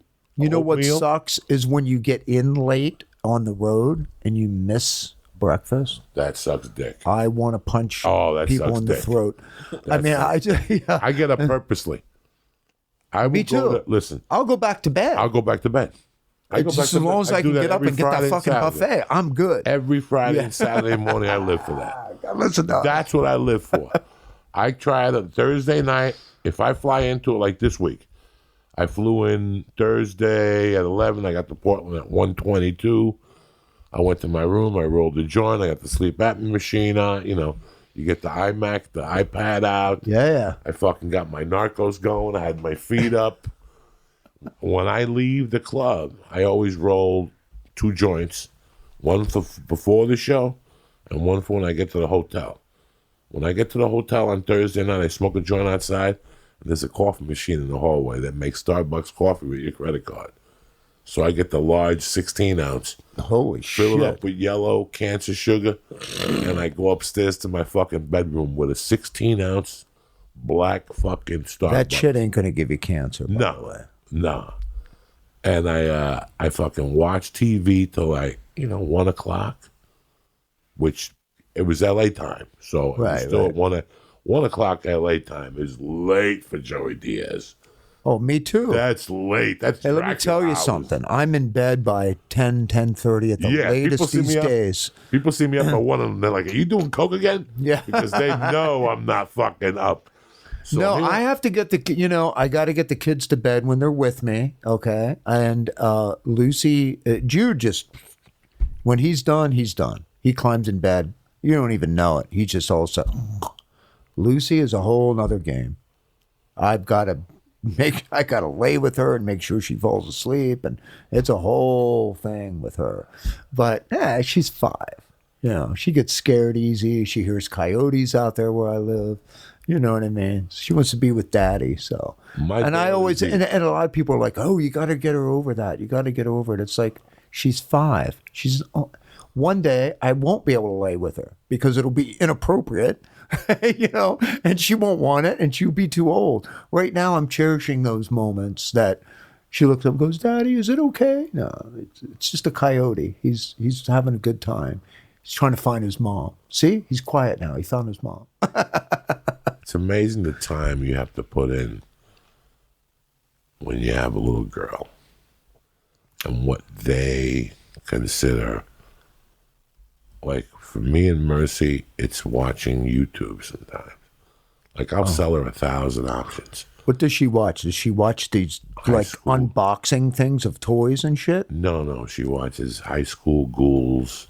Oh, okay. You know, See, Lucy High can School just High. endlessly watch unboxing of dolls. Those kids make millions of dollars. They're like the most popular things on YouTube now. No, there's that one kid that the American doll girl that I forget what her name, Chloe. I'm not sure. Forget Pootie Pie. This girl's the one that's making the money. They get those videos that the dolls just talk to each other. Mm-hmm. She goes crazy. And you can see No, they just people's play. hands. There's one person. Yeah, they somebody just play. else is playing. I even told, I go, we should do these videos ourselves. You should. Right. They're making so much money. I would do those videos Oh myself. my God! Could you imagine a Me and Joey her. Diaz doll? I would play with a Joey Diaz doll. I would take it. No, me and my daughter. No, you got to do this. I was thinking about it because I like watch. Sometimes she comes up to me. I'll be sitting on the computer. She just gangsters me, and I'll say, "Put this on," and I'll put it on, and the way she holds. Sometimes she'll take my wrist and put it over her arm, which means you ain't going nowhere. She's got me on like a semi-fucking Kimura. And she holds onto my wrist, and she even does things to my wrist so I can't get out of it. Like, she'll rub my wrist and shit. So I'm stuck there watching these god-awful videos. Yeah. I mean, god-awful. Yes, some of But them. you say to yourself, you know what are my options? This is what it's about. This is what they want. Yeah, They don't want Disneyland. They don't want. we watch a lot of Peppa Pig and stuff like that. Yeah, Peppa Pig. But, you know, how I mean- funny is Peppa Pig? You know, the YouTube platform is so amazing. I love doing vlogs, and it's like I'm not making any money doing it. I'm famous for what I want to be famous for, playing drums and Poison. I started that because I have so many interests that I want to share with people and have a good time with it. You know what I mean? That's why I started doing it. But it's a whole other headspace. It's almost like they don't want traditional media people meddling on their platform a little bit. Like other YouTubers, there's one guy, Suburban Delinquent, who is a motorcycle guy. And he does all vlogs and motorcycle. And there's a couple YouTube. Most of the YouTubers fucking completely ignore me. If I even reach out to them and say, "Hey man, how's it go with you?" They never even fucking respond. They're just, I don't know what they're. They got no fucking respect. No, I know. It's like, but you know, they can't go on tour either like this. You know, some of them can. There's some of these YouTubers that are doing. If they're doing music, if they already have a talent, it's one thing. But if their talent is only vlogging, that's really as far as that platform goes. You know what I mean? But there are some amazingly talented people if you dig into YouTube. What's so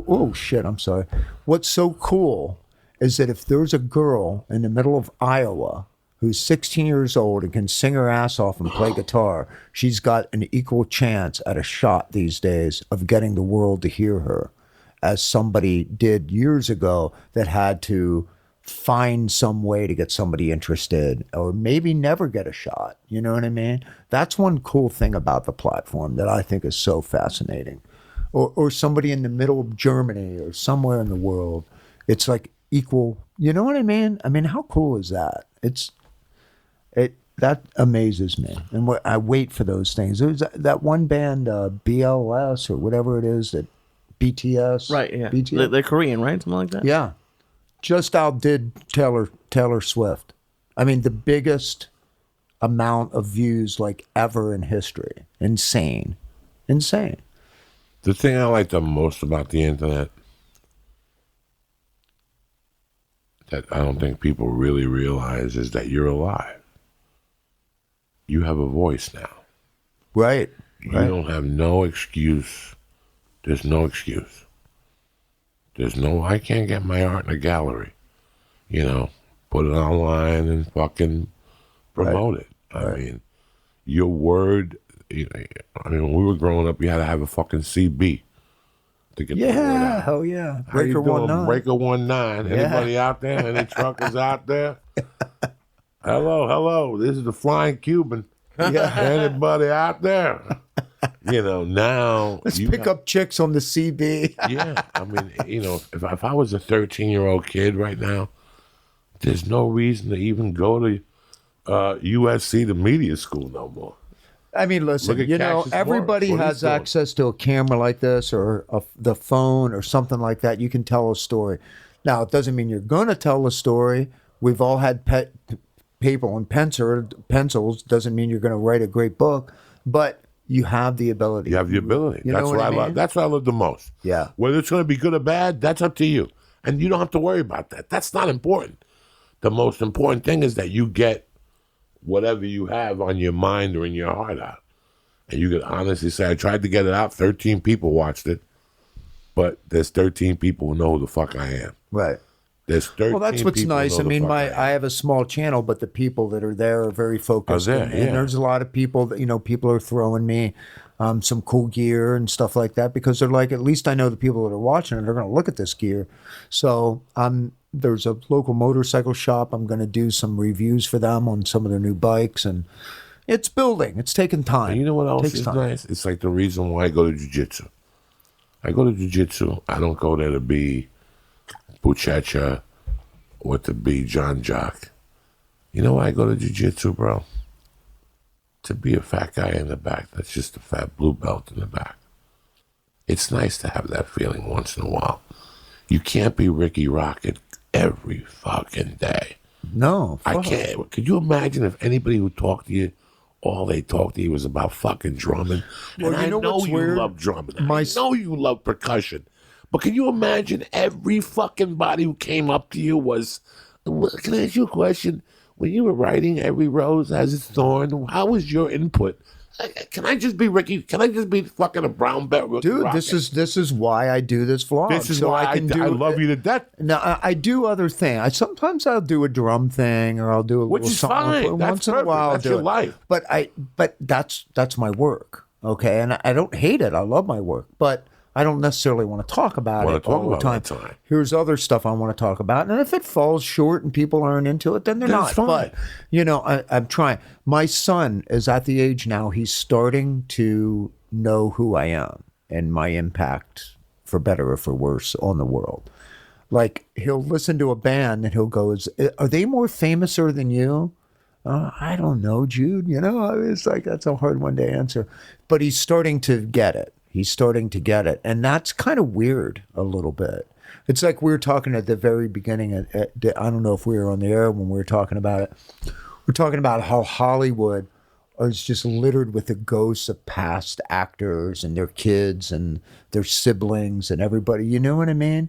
It's so weird. Don't you know who my dad was? And I don't want Jude or Lucy to ever live in my shadow, for better or worse. For better or worse, I want them to stand on their own. You know what I mean? I want them to be their own person and be loved for like the guy in the Wallflowers. He never talks about his dad being Bob Dylan. I mean, he's fucking Wallflowers are the fucking Wallflowers, with or without Dylan, kid. You know what I mean? I mean, that's kind of cool, That's important. That it really is important. And I want that for Jude. Sure. Will it help him that I have some of these connections and stuff? It may or it may not. So, sometimes people prejudge it right off the bat, Sometimes they don't want, what is so weird? I was thinking about this earlier today when I was washing my truck. Sometimes I just like to wash my truck because I don't trust anybody else to do it right. I was thinking that, in the 70s, for example, when a musician had something to say, a lot of people would look at that musician and go, well, I like their music. I like the subjects they talk about, and those things ring true. I'm going to take what they have to say with a little bit of weight. You know what I mean? So if they're protesting something, I really want to know what they're thinking about. I'm kind of with them on that. Maybe they have a good point. Nowadays, it's like, you're the show monkey, so don't fucking opinionate on anything. Just do your job and shut up. That's how it's getting a little bit. I think that's weird. And I think that's sad. You know what I mean? It's like if somebody doesn't agree with De Niro saying something about Trump, let's say, which he's been outspoken about that, then all of a sudden De Niro's a shitty actor now. His days are gone. He's fucking blah, blah, blah. You can't say anything bad about De Niro. Come on, really? You may not like what he's saying about Trump, but I just feel like it's the opinions of people have changed. They don't want to hear anymore that musicians are back to like way back into the 40s now, where we don't want your opinion. Just give us a show and shut up. You know what I mean? It was so much more influential in the 60s and 70s, but we're not there anymore. We're back. We've been pushed back. No, it's hard to get people to want to hear anything that I have to say, unless it has to do with music. You know what I mean? Have you noticed that, or am I alone in this? Or are you too high to know? I noticed. I've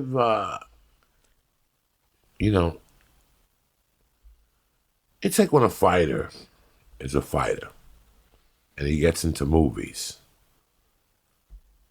People watch him because he's a fighter in a movie. He's a fighter in the UFC. Right. But a lot of fighters will get out of fighting thinking they're going to have a movie career afterward.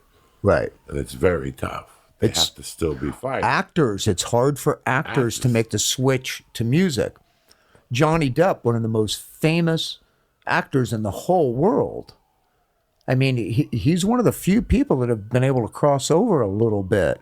But it's not like he has a number one selling record, you know what I mean? But he's playing out with Joe Perry and Alice Cooper, he's doing the Hollywood Vampires thing. At least he's able to live out that part of his dream. But it's very, very hard for actors to switch over. But between you and I, okay, let me tell you something. Right now, I got a Hollywood dream, too. I would love to play fucking music. I would love to play the bass or whatever. Let's pretend tomorrow I went and fucking got a guitar and I learned 3 fucking chords or whatever. And all of a sudden I got into a movie and I got really popular. Sometimes it's like when Don Johnson made an album. It's very tough to take an actor to just, like the other day I was driving and I heard Jennifer Lopez music. And I remember when that album came out thinking to myself, who told fucking Jennifer she could sing? Right. And she's a successful singer. I'm not putting her down. It's very tough to win over, especially guys like me that are old school. Katie Seagal, that girl has an incredible voice. You know what I mean? From Sons of Anarchy. Yeah, really. Oh, she did half of the soundtrack of Sons of Anarchy. She's an incredible singer. A lot of people don't know. I know that she goes on tour, and I didn't know what the fuck she was talking about. Yeah, I follow her on Twitter. She's phenomenal. Yeah, she fucking tears it up, dude. Yeah, you wouldn't know it. But yeah, it's hard to make the crossover. I mean, I remember reading an article not that long ago that was talking about bands in the greater Los Angeles area, 30,000 organized and some disorganized bands, okay? 30,000. I don't think there's 30,000 clubs in the United States that you could go play at. I mean, where are all these musicians going? You know what I mean? I mean, it's competitive. Everybody wants to be a rock star, It's a bitch. Just to make a living doing it is hard. just to figure out how to make a living. You must know this with comedy. Fuck, that's a lonely job, man. I don't know how you do it. That takes some intestinal fortitude. You get all my respect, I'll tell you. Walking out on that stage and trying to like get people to laugh and shit, fuck, that's fucking tough. That's tough. That is tough. I don't even know. I can't even imagine. And it's so weird how what I'm doing on stage now is the results of the work I put in the 90s. And we're damn close to 2020. And I'm seeing the results from the work I put in the 90s now. Wow. So it's such a... It's the journey, brother. Yeah. The journey is... it's a beautiful fucking journey. And you can either pick a good one or you can pick a bad one. You have a choice. So you can make a fucking great journey. You know, sometimes I do these acoustic gigs with Brandon Gibbs, a singer for Devil City Angels. We'll just do an acoustic gig. It'll just be him and I. You know, he plays guitar, I'll play a cone or something like that. And we'll tell some stories in between. And I'm always laughing and telling jokes. I like to tell jokes. But I can hide behind the instrument at the end of the day. At the end of the day, if nobody's laughing, it's like, okay, next song. You know what I mean? Right. And it's the end of it. With you, if it ain't working, man, I mean, what do you do? You know? I mean, you can't get mad at people. You know? Well, I mean, that's like counterproductive. You go through different phases of your journey. The first 2 years, you blame the audience. You know, there's always a blame until you become a comedian, accept it, and just be better the next day. It's a horrible feeling to bomb. Oh, I bet. It's a horrible, horrible, horrible feeling to bomb. Did you ever have you ever been on stage and bombed with a band? Oh, yeah. What's bombing with a band like? It sucks. I remember I was just telling this story not long ago. Brett and I were in another band that we played a 4-wheel drive convention in Williamsburg, Pennsylvania. What year was this? Oh God, 81 or something like that, you know. And the only time they clapped is when we said we were taking a break. You know, and now I'm a 4-wheel guy, right? But it's just, yeah, no, it sucks, man, when you bomb that hard or when people just don't react at all. And I think that's what made us work so hard because we had to work so hard back there to get a reaction, you know. And especially in Pennsylvania. Yeah. You got to work real fucking hard. Yeah. That's why, you know, I think we belong in a category of our own. We always said that we were the blue collar glam band. You know what I mean? Here we were, you know, we definitely weren't a dandy, you know, as they would say in England. You know, my dad was a taxi driver. You know, how glamorous can I really be? But we fooled everybody, right? You know, I like that our work ethic is really what drove it, and I think still does. We still have a great work ethic. When this band gets together, we work our ass off. How long do you rehearse before the tour starts? But usually about 2 weeks, you know, something like that. And several of those days are just figuring out your instruments. You know, trying to get everything to work together, just sussing out your sound, getting your techs to be on board. You know, a lot of it's production. And I don't go on stage nervous because I can't play the songs, because I've been playing these songs a long time. So I'm not worried about that. I'm worried about something not working right. You go out on stage and something fucking fails. You know, I'm always worried about the thing that I can't control. And that's the thing that makes me nuts. That's probably why I have OCDs, because I can't control every aspect of it. Does it happen a lot? Have you been on the road? Oh, it's always going to happen the first show, at least, you know. And then you start to get used to it. Everything's going. You're cruising along. And then you drop your guard. And that's when it happens again. You know what I mean? As soon as you drop your guard, something wrong happens. How many shows did you do on this last tour? Not that many. We only did like 36, 38, something like that. Damn. Yeah. So it was only like 7 weeks or something. We were doing 5 nights a week, but... Oh, man. On a bus? Oh yeah, I love my bus. Are you kidding me? It's your own I bus? got my own bus. Yeah, I don't own it. We lease our buses, Right. but when we hit our 20-year anniversary, we went. Now we gotta. In order to keep doing this, we need a little space if we can make it happen. Motley Crue was doing it. Aerosmith. So we did it, and it best. I could stay out there. Honest to God, if it wasn't for my kids, I could almost just perpetually stay on the road. I got a trailer with my motorcycle in it, some of my shit. I don't need a hotel most of the time.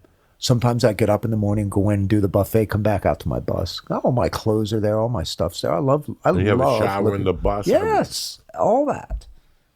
Bathroom, shower, bed. It's fantastic. So when you guys travel, each of you have your own bus? Yeah. That's how we do it. Because and people will be like, man, aren't you guys are like brothers. Like, what happened? And it's like, I love my sister. I don't want to live with her. Love her to death. I don't want to live with her. I love Brett, Bobby, and Cece. Don't want to live with them. I see them on stage. I see them in the morning at catering. You know what I mean? We'll play a little football in the afternoon, go out and do a sound check, do the show. That's good. We don't have to be in each other's faces 24/7. That's not good. Trust me. And everything's changed. There's no more drinking. I mean, there's no more, Yeah, I mean, I can drink. I don't so much because of what I went through. It actually burns, so I don't drink anymore, very rarely. I don't think, Brett's diabetic, so he can't drink. Bobby and Cece are both sober, so they don't drink. Completely? They're totally sober. Cece had no fucking Cece choice. is not and has not. Thank God. Thank God. He would have died.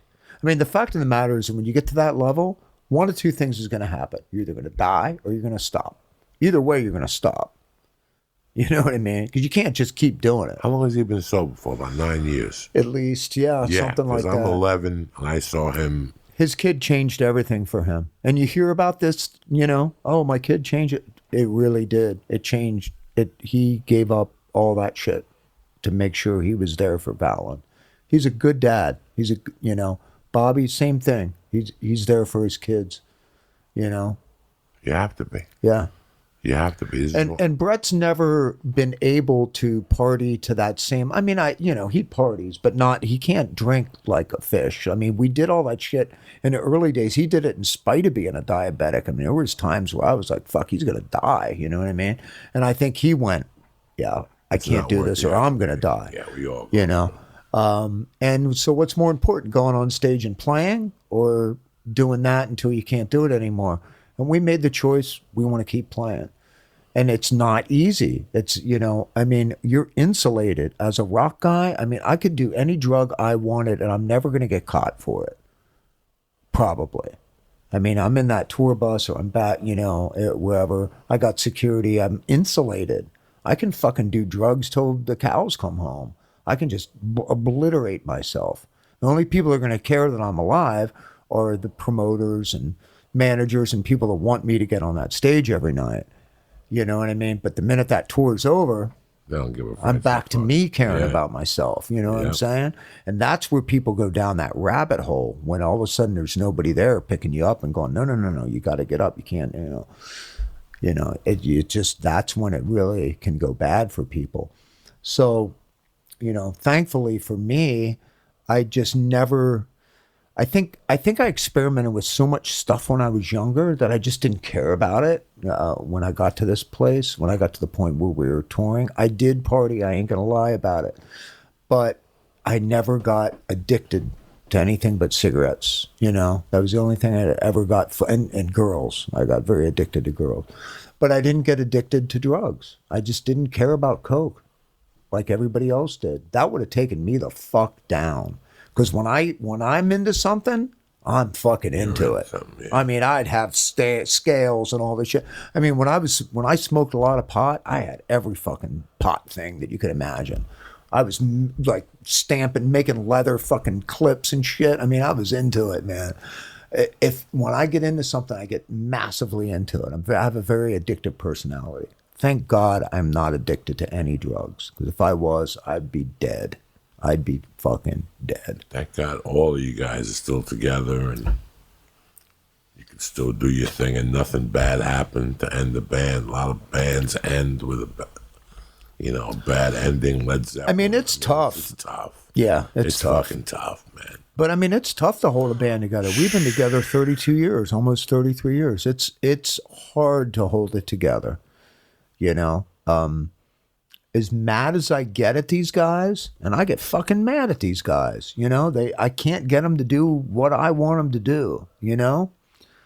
But I still respect them, and that's the bottom line. At the end of the day, I think we have respect for each other, even if we're fucking mad at each other. I could be mad at Brett for 2 fucking years. I'm still going to respect him, you know? Because if it wasn't for him, I wouldn't be where I'm at. If it wasn't for me, he wouldn't be where he was at. I mean, you know, we were, you know, I come from a place, okay, where a band is a gang with instruments, okay? And there's loyalty there. Today, bands are too interchangeable. I think the members are too interchangeable. People look the same. One guy jumps from one band to the other. There's not the commitment. You know what I'm saying? I like when a band looks like a fucking gang. And that's what I think we came from. And Motley Crue was like that. You know what I mean? Van Halen, Marilyn Manson. I mean, if you shave your fucking eyebrow, you know, I mean, do something over the top so that it's cohesive, you know, because I believe that everything comes from your attitude. Your attitude makes you play. You set a soundtrack to your attitude. You talk and do interviews from your attitude. You look the way you look because of your attitude. That's the core thing. You know what I mean? Is that attitude thing. And I think it's sorely missing from music these days because people are looking and going, I don't know what kind of music I want to do. I just want to play something. I'm good with whatever it is. And then maybe I should come up with some kind of an image, and they get it all fucked up. You know what I mean? And it's like, no, guys, start at the core. At the core. Where are you at, really? Are you an angry guy? Are you a happy person? Are you... You know, what is it that really rings true? And then start to build your whole story out of that. You know what I mean? I want my music, if I'm angry, I want my music to be angry. I want my clothes to look like this. I want to talk like this. This is who I am. I can look in the mirror every day and do it. I don't have to remember anything because I'm telling the truth every day. You know what I mean? To me, that's what a real rock band does. They tell the truth every day. You know what I mean? And I look at so many musicians today, and it's like, wow, it's just so calculated. Yeah, it's I can't buy into it. Bullshit. If I'm buying into it, I'm buying into some social media guy that's sitting somewhere else coming up with this shit. You know what I mean? You know, I come from the basements of fucking the East Coast where we went and hacked it out. You know what I mean? That's what it's really about. And that's why all those bands are so great. You know, I mean, I'm looking at Black Sabbath right there. You know, these guys fucking, they didn't come from the swanky part of fucking England. I mean, they were grinding it out, man, with the rest of everybody. But music was the most important thing to them, you know? And they would sacrifice for it. So there's a certain personal sacrifice. I've always said that real, true art, and I know I'm just blabbing here, but real, true art has got to come from a personal place. And I think it does with you, and I can see that in your stand-up. But it took years. That's the other side of that thing. It took years. It took years. You guys, it happened with Poison also. It takes years to get those layers off. Yes, it's not a lot of people who want to tell the truth. Listen, there's not a lot of people who want you to know who they are. Not 50% of people really want you to know who they are. You know, what's going on now with music is, and I think it's society, we all have costumes. Oh, yeah. Everybody's got a fucking costume now. I've never seen more of a society with a costume. There's more costumes. Yeah. When I was growing up, you had an afro, you had long hair, or you had short hair. That's it. You had an afro, you had short hair. And you had the pick in there. Or you had long hair. The pick hadn't even come along yet, you know? I love that. Now I got guys, it's 90 degrees, you're wearing a ski cap. So I got to be impressed with your music. You know, it's like they sell so many different things that once I see that, I get turned off. Like, I'm done. If you're acting Well, I that think way, a lot of people wear things and stand behind an attitude, but they don't even know what it means in the first place. You know what I'm saying? Nothing burns me up more than some total pop star wearing like a Metallica shirt. I was like, you ain't fucking into Metallica. What are you doing? No.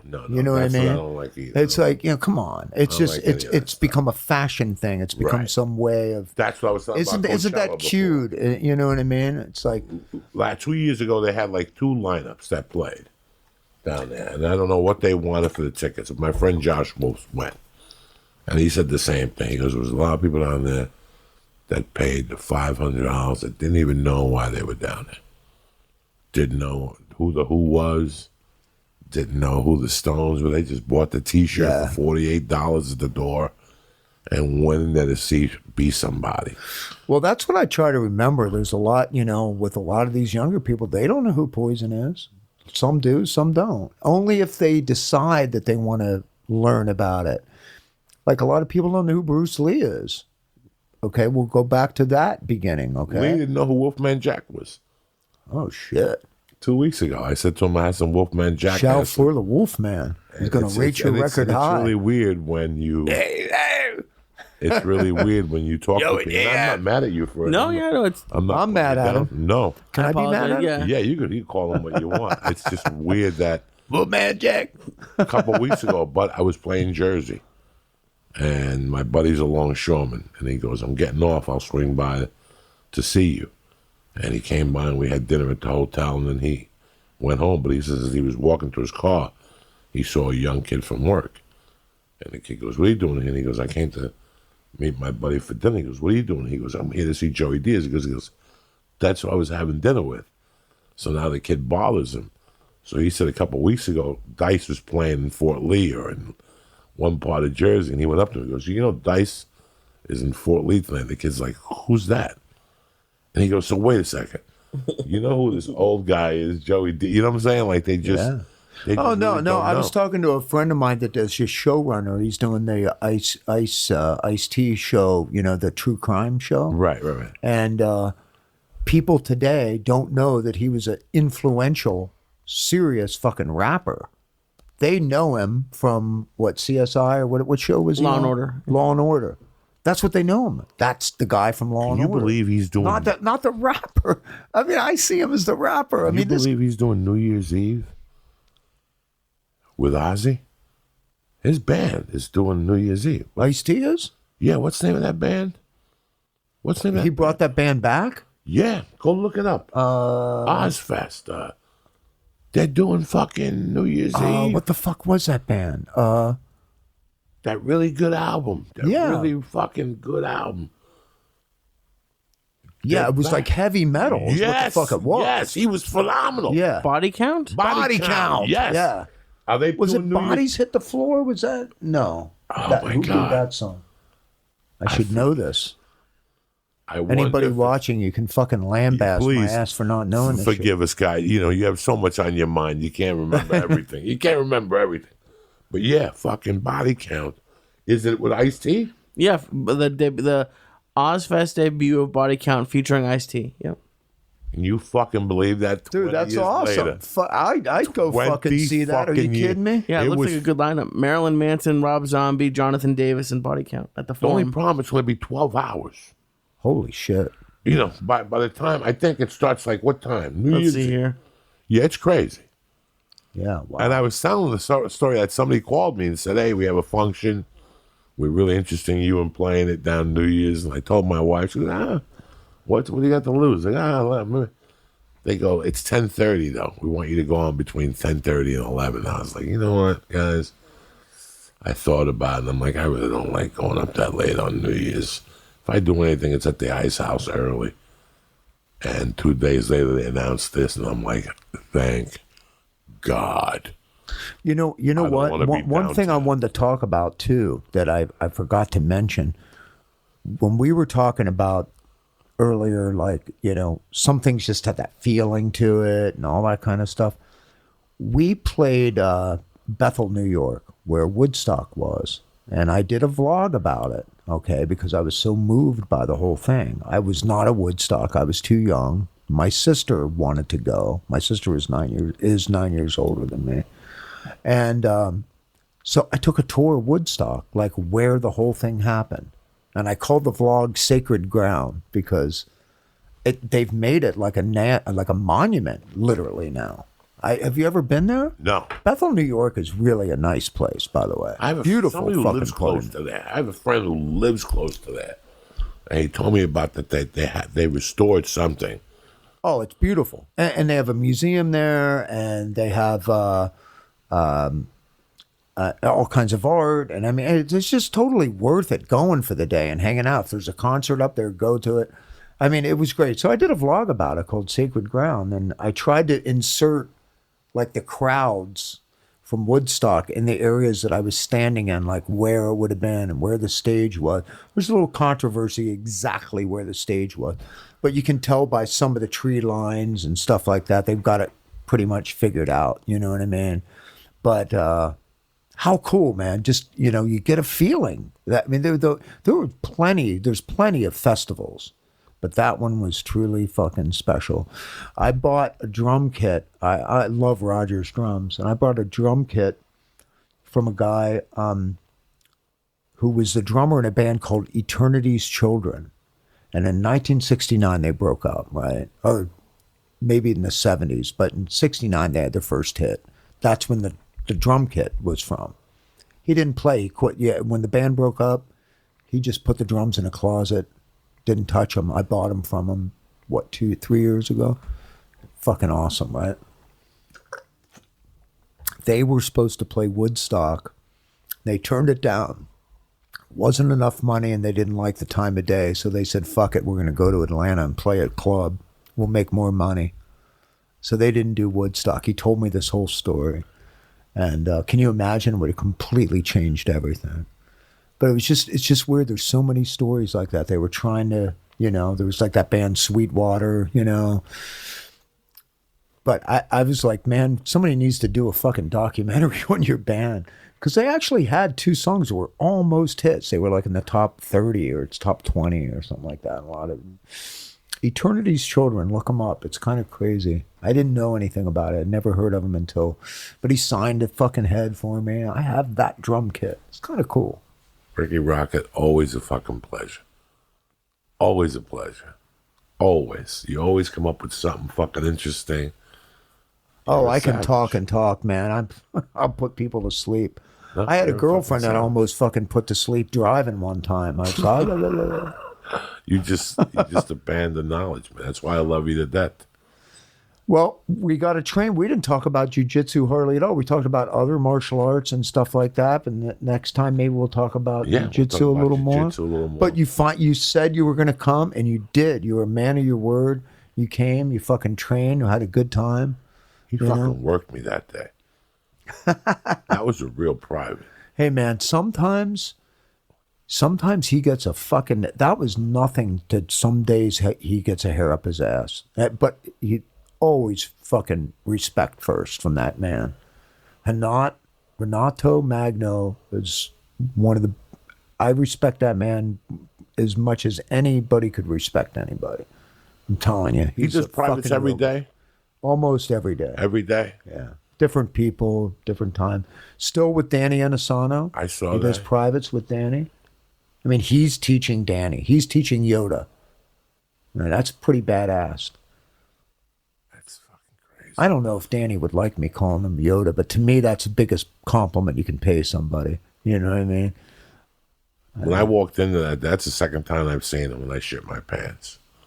I had to do everything I can just to keep it together because I know exactly what and who he was. And who he I know. You can go in Game of Death and watch. Yeah, he turned him on. He turned Bruce Lee on to all that shit. All those weapons and stuff. That's fucking crazy. He was a gym teacher, you know that? Like at a high school or something, Danny was. Or college or something. I hope I'm getting this right. He's a pretty amazing dude. He really is. You know what they did one time, and I'll just wrap it up with it. Cass Magda was telling me that at one point, Bruce got interested in how hard football players were able to hit another guy and take him down. Okay? He wasn't just interested in the wrestling aspect. He thought, well, if I can fucking hit somebody that hard, imagine what I can do if I try to hit him, wrestle him, and then beat him on the ground. This is what Bruce was thinking about. So Danny got one of those, what do they call them that you fucking... Sleds. Yeah. And it's in Bruce's backyard. They practiced on these fucking things. This is how forward thinking he was about all this kind of stuff. And Danny's got all this rolling around in his head. You know what I mean? And it's just, there's so much. This is why I don't do drugs anymore, because there's so many neat things to do and learn about. It's awesome. It would just, shit would get in the way, right? You're a fucking animal, brother. Always a pleasure. Give me a line, please. No, I'm kidding. Anytime you're free and you want to come down, and I'll try to see you after the 19th. I'm going to come down there. Okay. Try to see you. Once I come back from New York, I'm going to have a lot more time to, like I said, I'm barely getting in twice a week at my place. And I'm embarrassed about it. I like trying to get in 3 or 4 times a week. I do too. Schedule lately. I've been like doing 2 and 3's a good week for me, and it sucks because I lose timing and all kinds of shit. I do the Muay Thai conditioning twice a week, and I also do power strength lifting with a lady, a coach, twice a week, just to keep, I'm 55, see, the road will fuck you up if you're not prepared for the road. Oh, yeah. Your hips, your knees, your back, flying, the driving, the sitting. Mm-hmm. It's rough. It's fucking rough. It beats you up in a way. So I've been really taking it serious lately. But, man, anytime you want to come on here and just chit-chat, this is your second fucking home. I love you to death. Hanat said he was going to come down. I gave him the address, but he didn't show up. I'll call him tomorrow. I'm going to call him tomorrow anyway. I like to get him on the podcast. I'm scared to look at the score. 30-30 in the fourth with 4:10 remaining. Jesus Christ. Oh, come on. 60 fucking points. Wait a minute. Touchdown Steelers. Which touchdown? What? Whoa. Am I updating now? Come on. Update. That's a fan, Lee, right there. Oh, yeah. Of course. That's a fucking fan right there. Come on. What's up here? I want to thank my man, Rikki Rockett. Thank you for having me, man. I want to thank the Flying Jew, the original Christ killer, the thriller from Manila. Lee Syatt will be with me this weekend in La Jolla opening up the motherfucking show. I'm so excited. I'm excited that you're coming, cocksucker. And that's it. I'll see you guys Thursday morning, Tip Top Magoo. Love you. Stay black. Have a great fucking day. Tell them all to suck your dick. All right, I want to thank my man, Rikki Rockett. I want to thank the Christ Killer. But most importantly, I want to thank you motherfuckers on a Monday morning for supporting the church and for listening and for hanging out with us. Listen, as usual, we got sponsors, all right? The holidays are here, and it's the busiest time of the year. What do you have to do on the holidays on your to-do list? You got a lot of errands to run, right or wrong? As you know, the holidays are busy, especially at the post office. That's why you got to use Stamps.com. It saves you so much time during this hectic holiday season. Stamps.com brings all the services of the U.S. Post Office right to your desk, right there to your home. You print postage any day, anytime. Stamps.com is always open. Stamps.com not only saves you time, it saves you money. Because Stamps.com helps you print out the right amount of postage every time. You never overpay again. And with Stamps.com, you get discounts on postage you can't even get at the post office. With all that time and money you'll save, Stamps.com is the best gift you can give yourself this holiday season. Like I said, whether your business is big or small, my wife uses Stamps.com to send out shirts, mugs, rash guards, all that stuff we use through Stamps.com, and it makes my wife's job a lot easier. Every morning when I leave, I see a couple packages on the mailbox, and by the time I come back, they're gone. The mailman takes them. It's that easy. So right now, you can enjoy Stamps.com service with a special offer that includes a 4-week trial, 4 weeks free, plus postage and a digital scale without long-term commitments. This is beautiful right now during the holiday season. And then you're gonna try it, and you're gonna go, Jesus, I've sent all these gifts out right here from my house. This is amazing. So go to Stamps.com right now. Click on the microphone at the top of the homepage and type in Joey. That's Stamps.com. Enter Joey. Another great sponsor, On It. They've been there since day one. From the Shroom Tech Sport to the Shroom Tech Immune to the Mexican chocolate protein, you can't go wrong. Do me a favor, go to onit.com right now and press in. Church. And get the product delivered to your house. Like I told you in the beginning, start with the Alpha Brain. See how it makes you, the nootropics is the way to go. Number 2, I'm going to be at the Tembla Brewing House up in Bakersfield, December 12th on a Wednesday night. And then the Thursday after Christmas, I think it's the 27th, I'm up there at the Oxnard Improv, Levity Live in Oxnard. So if you're looking for tickets, that's the way to go. No New Year's yet, no nothing. Just those 2 dates. I'm in La Jolla this weekend, but it's sold out. If you didn't get tickets, it's a small, intimate place, so go fuck yourself. I don't know what to tell you. Besides that, I love you motherfuckers with all my heart. I had a great time up in Portland. Helium, a fucking great club, and the Portland audiences were great. I want to thank you for coming out, and I want to thank you guys for listening to the show. That's the most important thing, and for supporting us and giving us love on the internet. I love you guys with all my heart. I'll see you guys Thursday morning, ready to rock, tip-top, motherfucking Magoo. Kick this fucking mule, Lee.